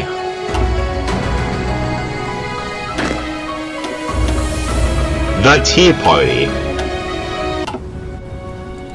This is a much more appropriate song, I would guess. It feels so nice out today. Firm Scout entered the Admiralty building at Vitellige. I don't know why it's here instead of over here, but... Okay. Home of the Admiral President Cobalt Wind, feeling quite nervous. The Admiral had stepped in and swept away Bakaran democracy when its election process had fallen apart, dashing the hopes of the BFC to ever form a government in a time of peace. And here she was, in the brutalist Navy office. Brutalism refers to a particular architectural style. It's not a comment about the office itself, although maybe I guess it is. The brutalist Navy office, possibly to make a deal with the devil. Firm had never met the Admiral in person before this, but her intimidating silhouette has appeared all over recently, and Firm Scout had prepared herself for this. Being led into the Admiral's office by a junior sea pony. Sea pony refers to a military rank. It's not talking about the fish ponies, but I guess a fish pony could potentially hold the rank of sea pony. Anyway, there was a striking difference in room design from the concrete bunkers and Navy docks outside. The Admiral's office was covered in wood, with leather furniture and a fireplace behind a large oak desk, and of course, there was the Admiral herself. Cobalt Wind sat behind her desk in her Navy dress uniform, prepared to receive her guest with a fresh pot of tea. Ah, Firm Scout, please take a seat. The Admiral had a smile on her face, not uncharacteristic of her firm military persona. This was not a meeting of enemies, clearly, but Firm Scout could not imagine them as friends. After all, was this not the mayor who had thrown off her nation's democracy not a few months ago?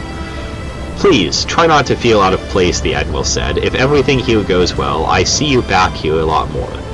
Firm Scout pulled back. Hear a lot more? What in the world do you mean? And why did you even invite me here in the first place? You have banned all political parties. Now I am nothing more than just another mayor. Firmscow squirmed into a seat. Her plans for leadership had been dashed, and what was to come next? Was she to be humiliated? Part 1 of 2.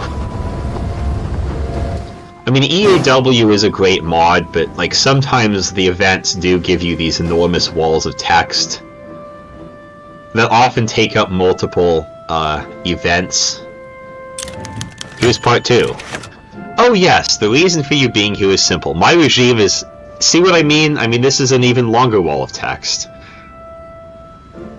Oh yes, the reason for you being here is simple. My regime is not yet fully strengthened. We still have many subversives to deal with, but there is a group I still trust, and that is your BFZ party, which got banned.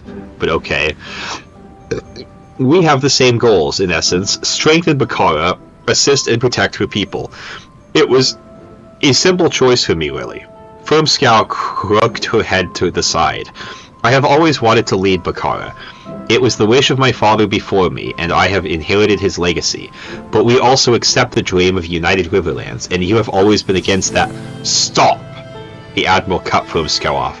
I understand your belief in the idea of United Riverlands, applying your ideas far and wide, but you must accept that it cannot happen. Why do you think this election turned out to be the firestorm that it was? Because of all these foreign meddlers. The communists have always been supported by their comrades abroad, and arguments over our place in the Federation of ours have caused violence on a huge scale. My intelligence has also shown me that foreign agitators have been responsible for much of the conflict rocking Bakara. Foreign agitators, I wonder who.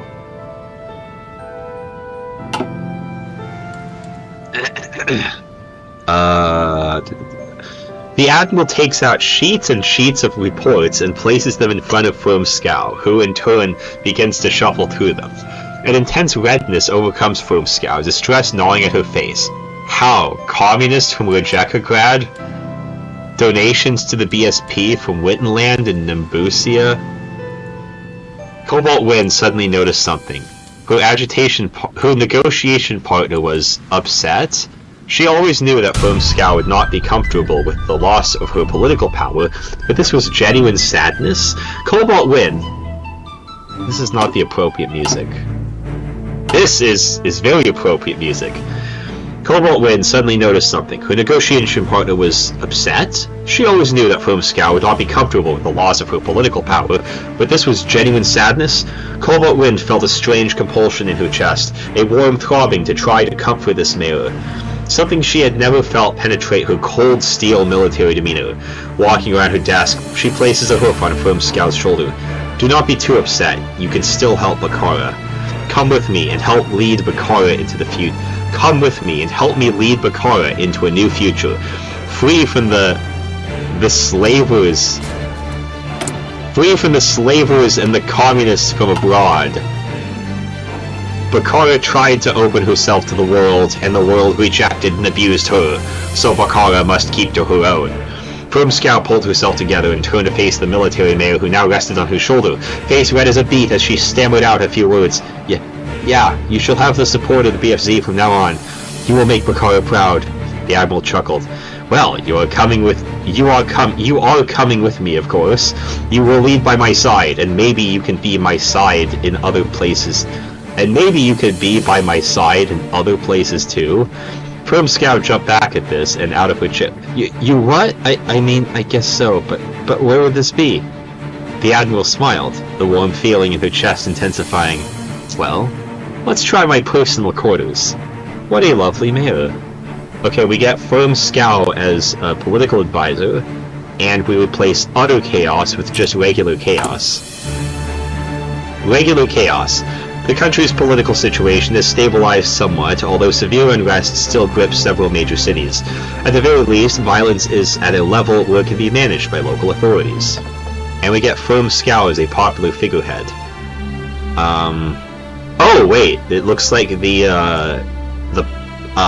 silent work pony that we appointed as Water Lily is now gone. I wonder where she went. Anyway, what are we gonna do? The truncheon and the carrot.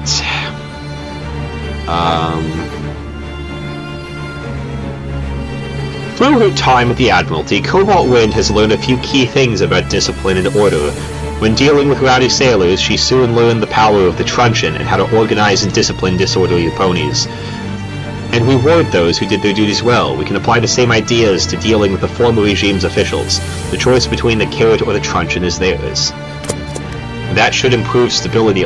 Wow, we have absolutely 0% stability at all. I guess we could improve worker conditions. It wouldn't help that much. We could also do radio propaganda. That would be war support.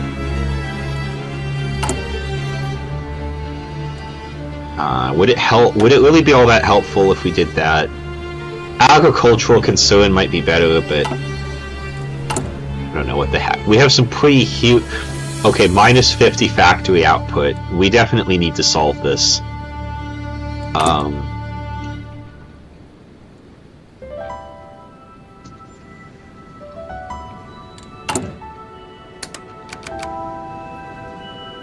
Improved worker conditions it is. We also have a massive deficit of artillery. Our infantry equipment. I guess we could kind of.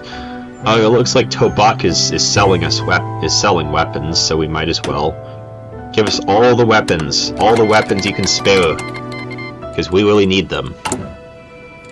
I mean, we have truncheons, but truncheons don't always fix everything. You need bullets too.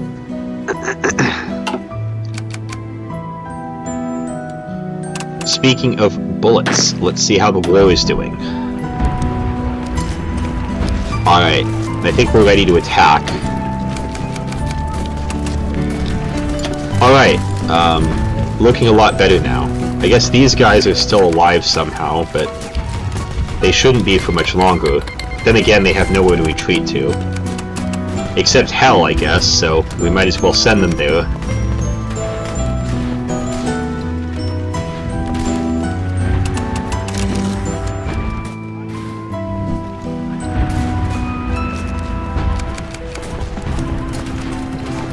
How many divisions do they even have? Oh, keep going after them. The Baron has now been raised. Although based on recent events, it's more like an RAZE rather than RAISE, but anyway. Birth Pony Sappers, it's probably time that we do that. Because we find ourselves alone, and we're gonna have to start building, forts.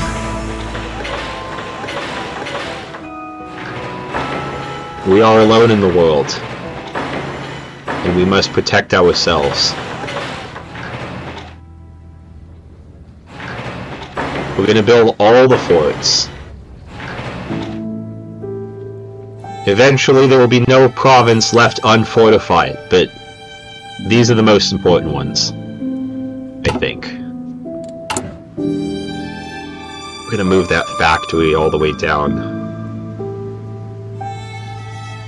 There we go. Now how's the war going?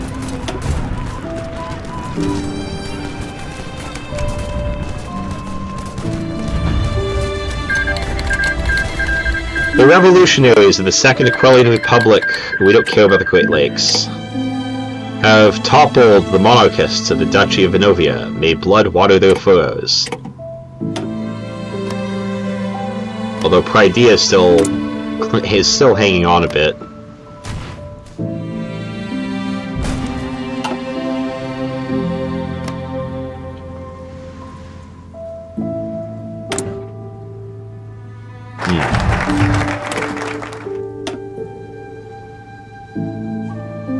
I guess the election is...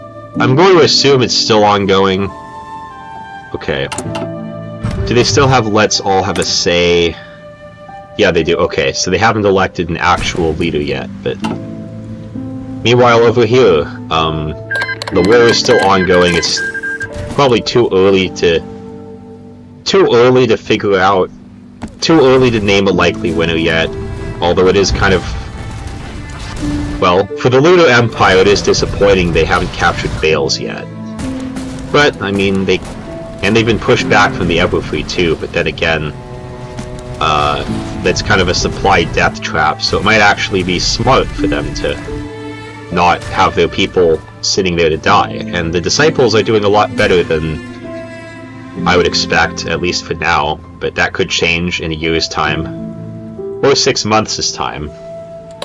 Oh look, I guess the war is finished, so we're gonna get our people back in 6 days. Anyway, we have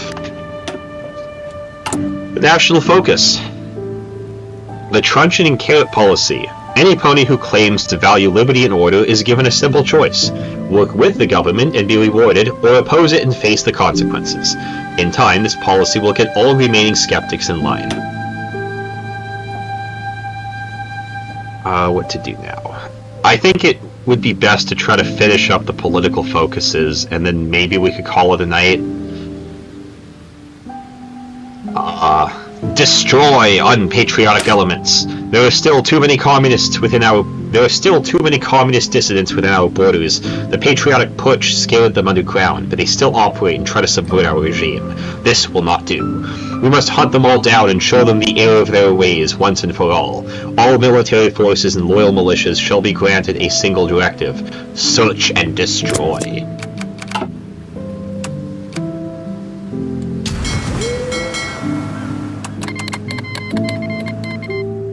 Okay, our volunteer forces have returned.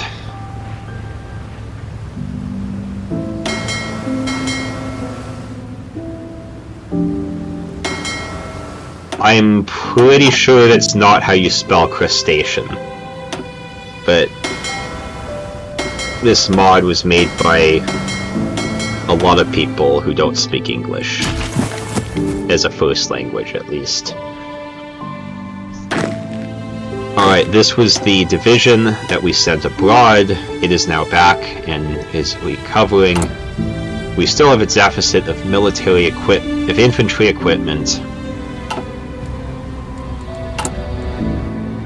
It would be nice if we could upgrade the Republican militias a bit.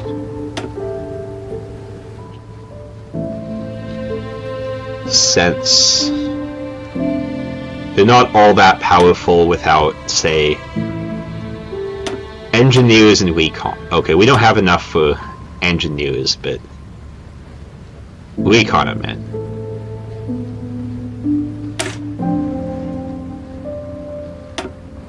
We're gonna do that.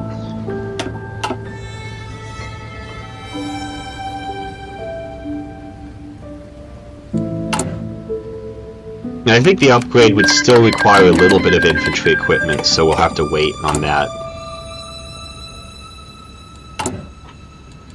Do we have any political decisions? We could do raids. Okay, and we're gonna have to... We have a lot of work to do in terms of the political popularity.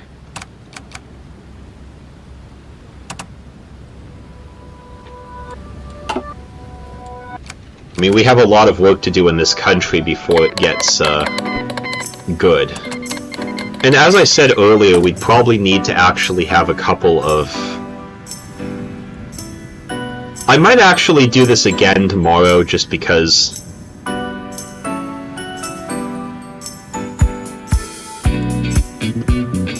I mean, if I had maybe another 2 hours of gameplay, I think that would be...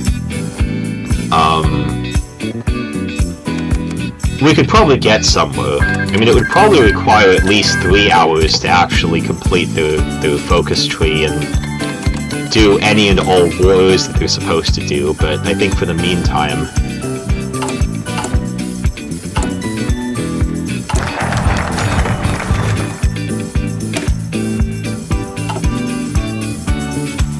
Garrison divisions might actually be a good idea. I mean, I'm just thinking in terms of military strategy. It might be more helpful to build those, just to increase the size of our army. Operation Search and Destroy. This morning, government forces launched a series of coordinated raids on socialist and communist organizations across the country, with the goal of finally shattering the remnants of Bray Foam's revolutionary network. The operation went off without a hitch, and dozens of high-ranking ZDS officials are now in custody. Along with official government raids, overzealous militia groups took it upon themselves to apprehend suspected communist sympathizers in their local communities. Taken together, these actions have utterly devastated the organizational capabilities of Bakaran communists. Cobalt Wind hailed the conclusion of the operation by calling it a flawlessly executed response necessary to maintain the social and political order of Bakaran. Good job, everybody! We've saved democracy! I'm pretty sure that's a reference to the, there's a particular meme.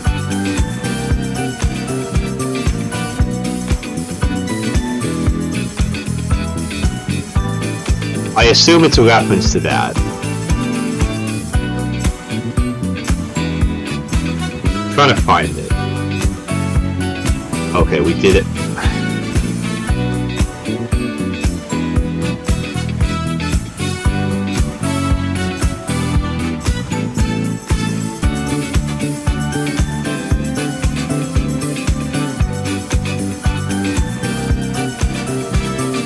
I assume it's a reference to this.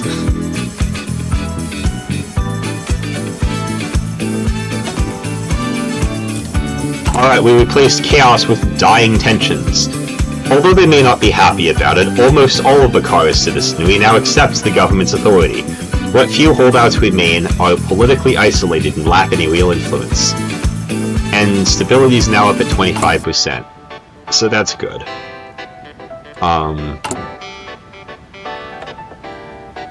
Still a couple of...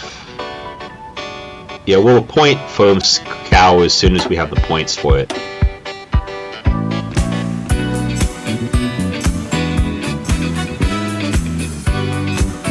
Oh yeah.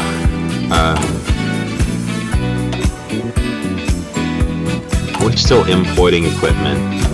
I guess we... Doesn't look like we are, but... Expand the POS's jurisdiction. Should we do that or should we do this? Let's do this first. Sick the Hounds! One of our strongest bases of support to restore order in Bakara has been our professional Marine Corps, along with a few of the most disciplined militias. It is now time for us to unleash them on our enemies within Bakara and ensure that resistance to the new order is brought to heel. Gets it at the sound. The Hounds of War.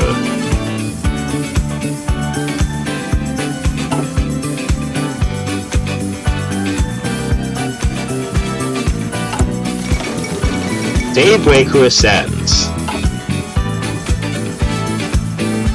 It's new.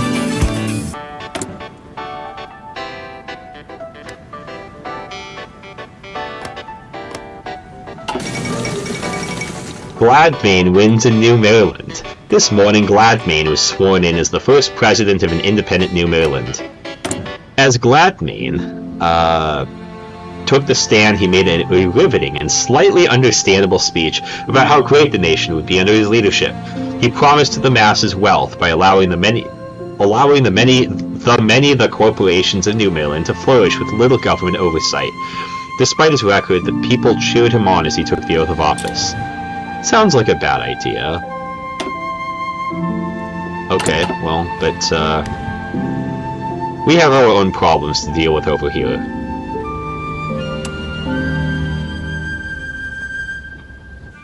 We need more exciting music. I mean, I guess it's not very exciting, which is why we need the exciting music.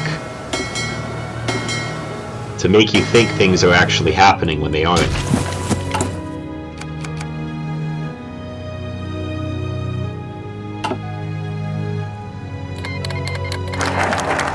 Oh look, the Griffonian Republic has decided to cancel the Non-Aggression Pact. Well, fuck you, Griffonian Republic.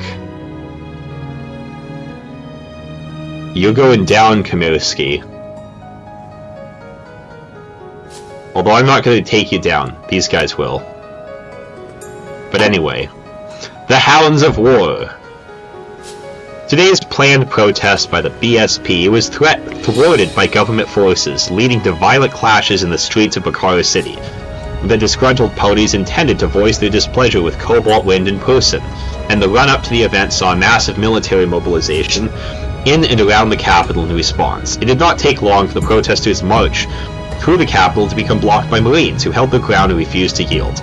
Only scattered fighting followed, though this was merely a prelude to a general crackdown on all supporters of the BSP. TDIP herself lamented the violent confrontation, and stated she has no desire to see any further bloodshed, asking her followers to stand down. The call was heeded, signaling a death knell for the party's influence. Nice to see some ponies are reasonable. Removes dying tensions. And now stability is almost at 50%.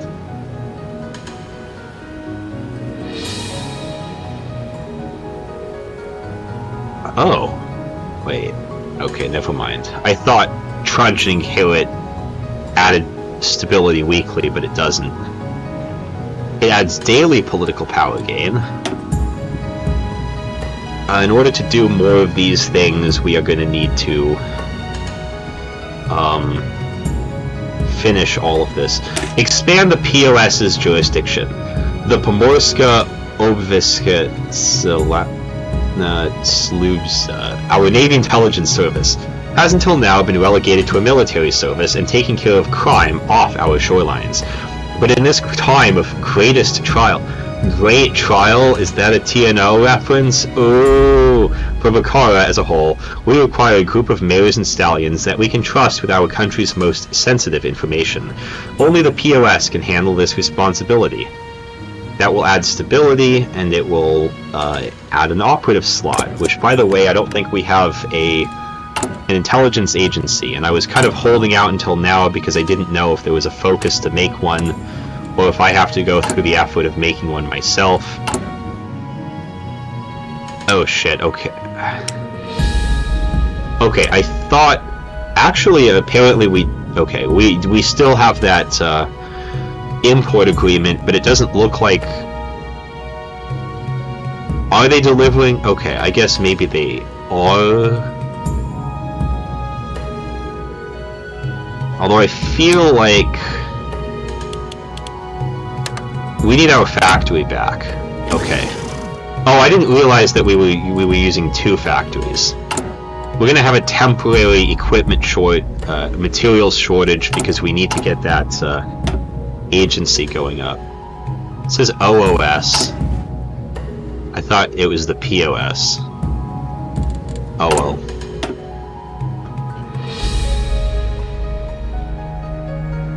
And what would it look like? Create agency.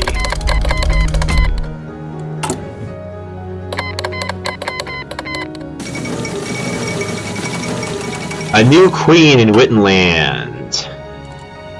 Wittenland's ancient Majocratic society was torn apart today as in an unexpected twist. Queen White Star, widely regarded as a reformist and counterbalanced the conservative aristocracy, was defeated in a duel by Honoria, a merchant captain who had recently ascended from serfdom thanks to White Star's very own reforms. Honoria, however, was immediately challenged by Lord Wolfric, who had initially supported her. She defeated him in a questionable manner by shooting him with a pistol. However, the nobility have begrudgingly recognized her as the rightful ruler. What does Honoria have for Wittenland? I mean, I played the White Star path, and it is kind of interesting how you do all these reforms, and then someone who got helped by your reforms then tries to unseat you, and then it's like, what do you do then? And then it said Wolfric supported her. I mean, he supported Honoria with the intention of using her as a pawn to get rid of White Star, and then immediately betray her afterward. The Forever Sun celebration. Dawn of the Revolutionary Front. Today, Sinister Serov of the Supreme Soviet have announced they are going to make the Revolutionary Front. Okay. We have to deal with these guys first. Then we'll use our massive navy to cross the seas and get rid of them, maybe. Although it looks like Daybreaker will probably have that covered. Now, I mean, I don't want to necessarily call it yet, but it kind of looks like Daybreaker's winning. Because if Nightmare Moon has not captured Bales this early in the war, then she's probably toast. But we'll see.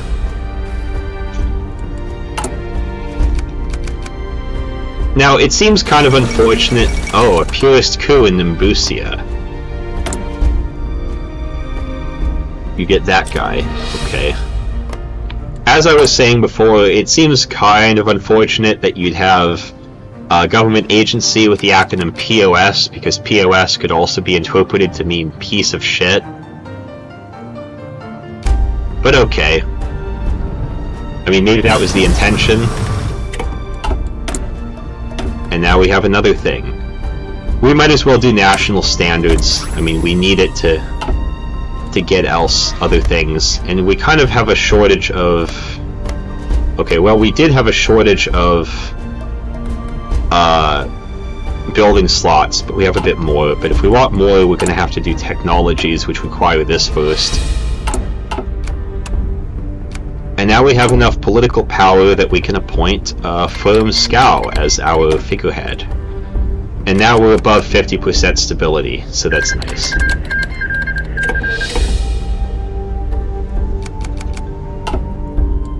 Okay, it's almost 9, so I wasn't expecting it to last this long, but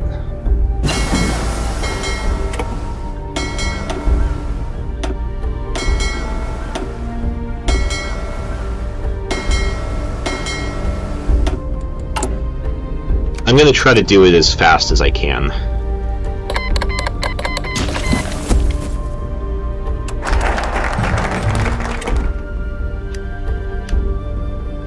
Alright, we get that. And we have an additional operative slot, which will show up in a couple days.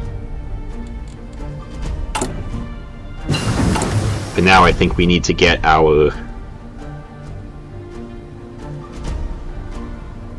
We need to get the steel trade back.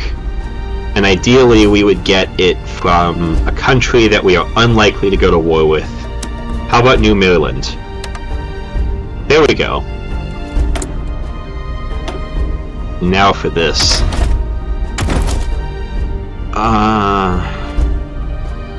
Harpuna MO7. Although I think also... Do we have a bonus for the vehicle industry?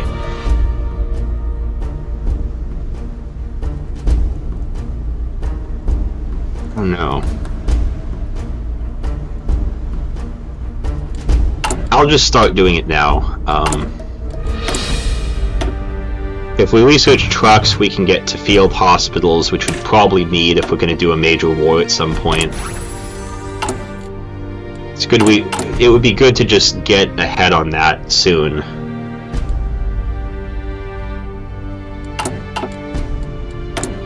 And then there's the armory that we've been using to build artillery.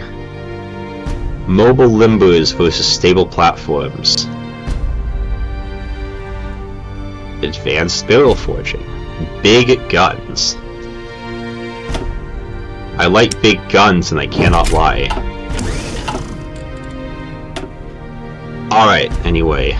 A facade of democracy versus the Emergency Powers Act. Emergency Powers Act. The crisis we face is not yet over, and holding elections at this time would gravely threaten Bakara's stability. It is plain to see that maintaining a durable nation requires strong central authority, so Admiral Cobalt Wind must be empowered to take all necessary actions to maintain peace and order, including unilaterally enacting laws. What would that do? It just gives us an event, and then this one gives us another event. A facade of democracy. As we go about implementing our reforms, it is important to make the ponies feel like their voices are still being heard. To this end, we shall call for new elections, but this time the process will be orderly and closely overseen by the military.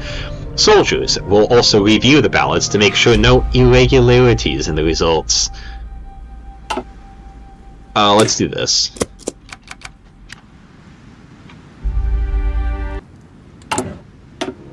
And then after that... Can we get Way of the Waves? We might be able to get Way of the Waves.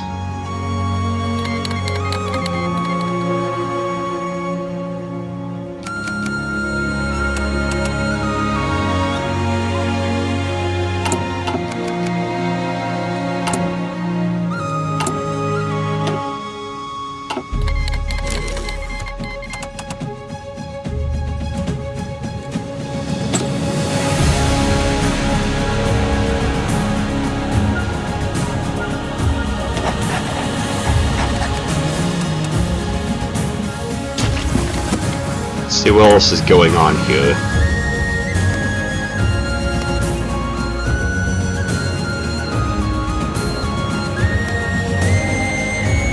There is a national spirit that will come about at some point because of these guys, but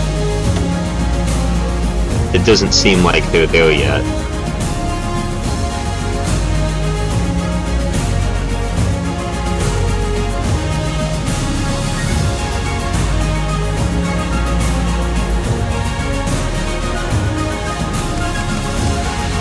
Okay.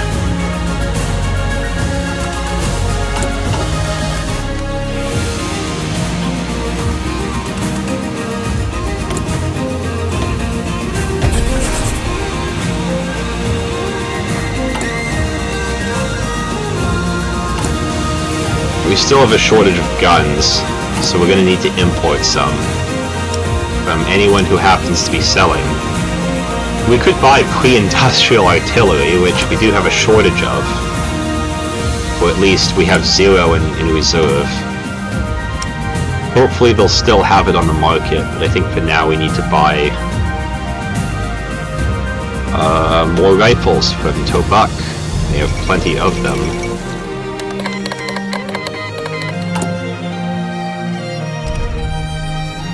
It looks like the forts are coming along nicely, if not slowly, but steadily.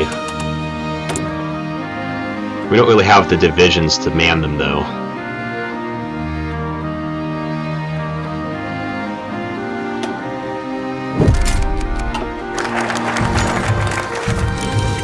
The elections. Today marked Bakara's first elections since Cobalt Wind's patriotic putsch, as parties across the country were once again invited to have a voice in government. However, very few ponies took up the offer. Nationwide, turnout was extremely low, with the total number of ballots cast adding up to only a fraction of those cast during the hotly contested election of 1007. The BFZ was the only party to campaign heavily, with members of other parties reluctant to speak out of fear of reprisal. Throughout the day, polling stations operated without incident, with the process being closely overseen by the military. After the polls closed, the results were swiftly tabulated by soldiers, and it did not take long for the winners to become apparent. The election proved to be an overwhelming victory for the BFZ, with Firmskou's party taking in north of 95% of the vote. In her victory speech, Firmskou went out of her way to praise Cobalt Wind's leadership and promised to put her full weight behind advancing the Admiral's agenda. Was there ever any doubt? Replaced the end of an era with the Bakaran Nightmare.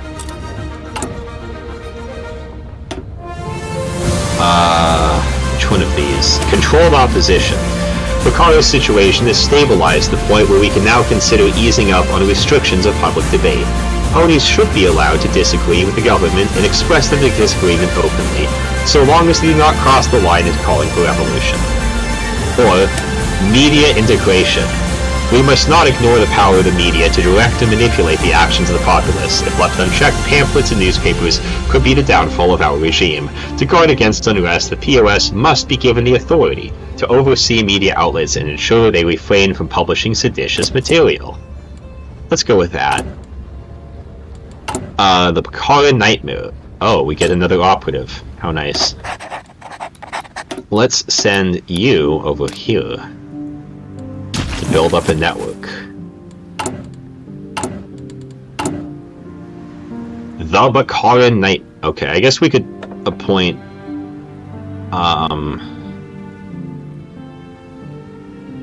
Okay, we can't do one of those. Maybe later on. We need an army experience. The Bakaran Nightmare. For most Bakarans, the promise of democracy is now seen as nothing more than a twisted punchline. The violence and chaos of recent years have resulted in the faith they had in the Republic being utterly shattered. It says it reduces stability, recruitable population factor. I mean, I guess it's not a big deal right now, but it could be in the future. Stability at least is up at 82%, so that's nice.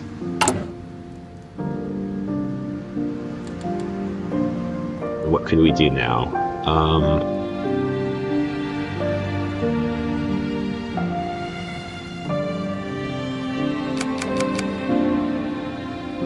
Not enough points to do anything interesting, I guess.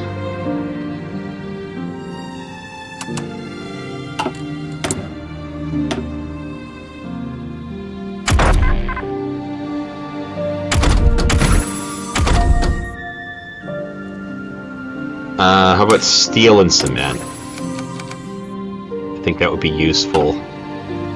We still have plenty of stuff to build, and after we build all these forts, then we can build even more forts.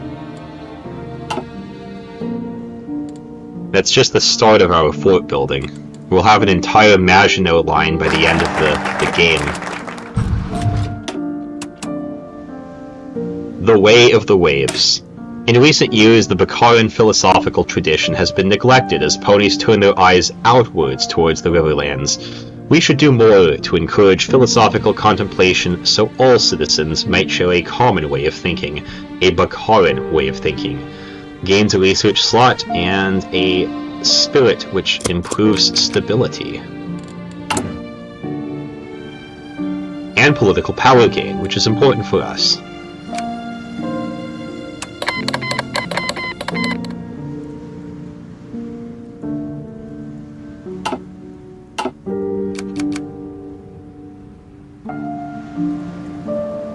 That's going to be the last focus we'll do, because we're already way over time.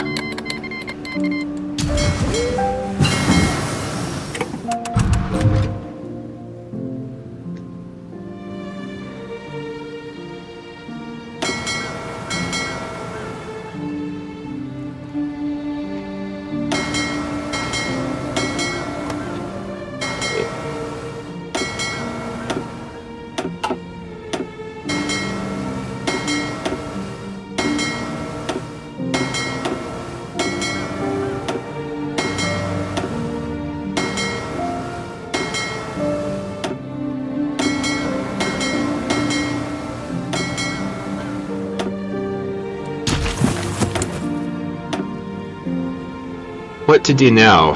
Delicious rations, earth pony mining, magic of Indus. These might be important, at least at the beginning.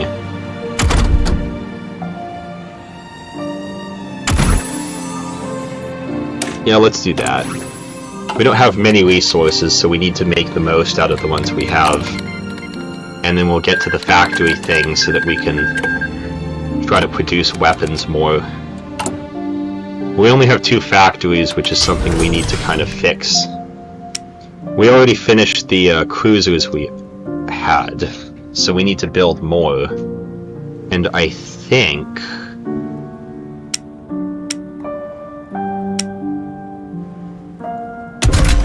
there was a certain... I'm trying to remember. I thought Bakara had... I remember in one game, I went out of my way to design a bunch of mine-laying vessels, only to realize that there was already a template for that. But I don't see them here, so... I thought there was a cruiser that had mine-laying. Okay, I don't see it, so I'm gonna need to build... I'll have to build one then. But that's okay, because then it can contain whatever I want it to have.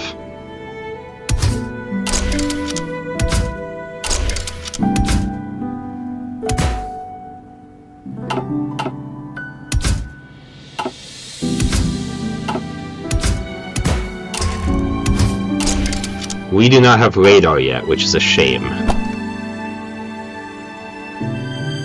We're gonna have to build some at some point.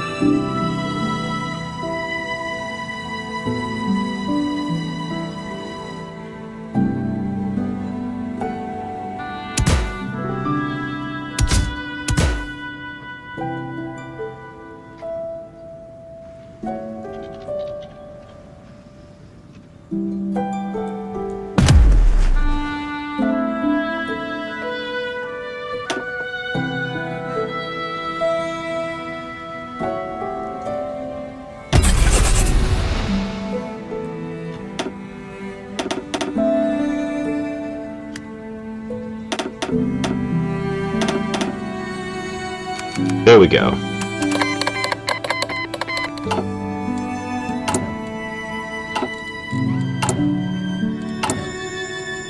Looks like we're finished importing guns, but okay, we have a little bit. Panzerpioid equipment. Why not? We have no need for it, but it would be cool if we had some. One of the fun things about this mod is that you get to be able to... Oh, Dark is here. Sup? I just noticed that we actually have a comment now. As I was saying, one of the fun things about this game is that there's a bunch of very unique equipment produced by different countries around the world, so a really fun thing to do through either the international market or through conquering stuff is to just collect a bunch of weird, unconventional military equipment, like the Panzerborn stuff, or Wittenland has a unique gun type too. There's all sorts of interesting material that you can have. Let's do radio propaganda. Okay. Well, apparently we have 2 concurrent viewers. Thank you for viewing it, but this is pretty much the end of the stream, because we do have to go to bed soon. Or rather, other people in the house will have to go to bed. I have enough coffee to stay up for at least another hour or 2.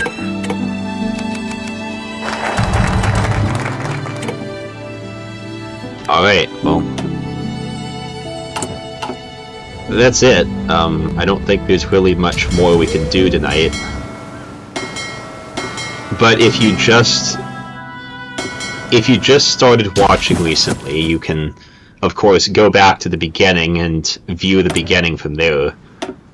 We have another one, so I guess we can do that. Oh yeah, hydrophones will be very important, so we're gonna have to do that. And since I'm gonna end the stream now, I'll probably do another one later, probably tomorrow, starting around 7 PM, potentially 6. I'm gonna continue this tomorrow night, pick up from where we left off.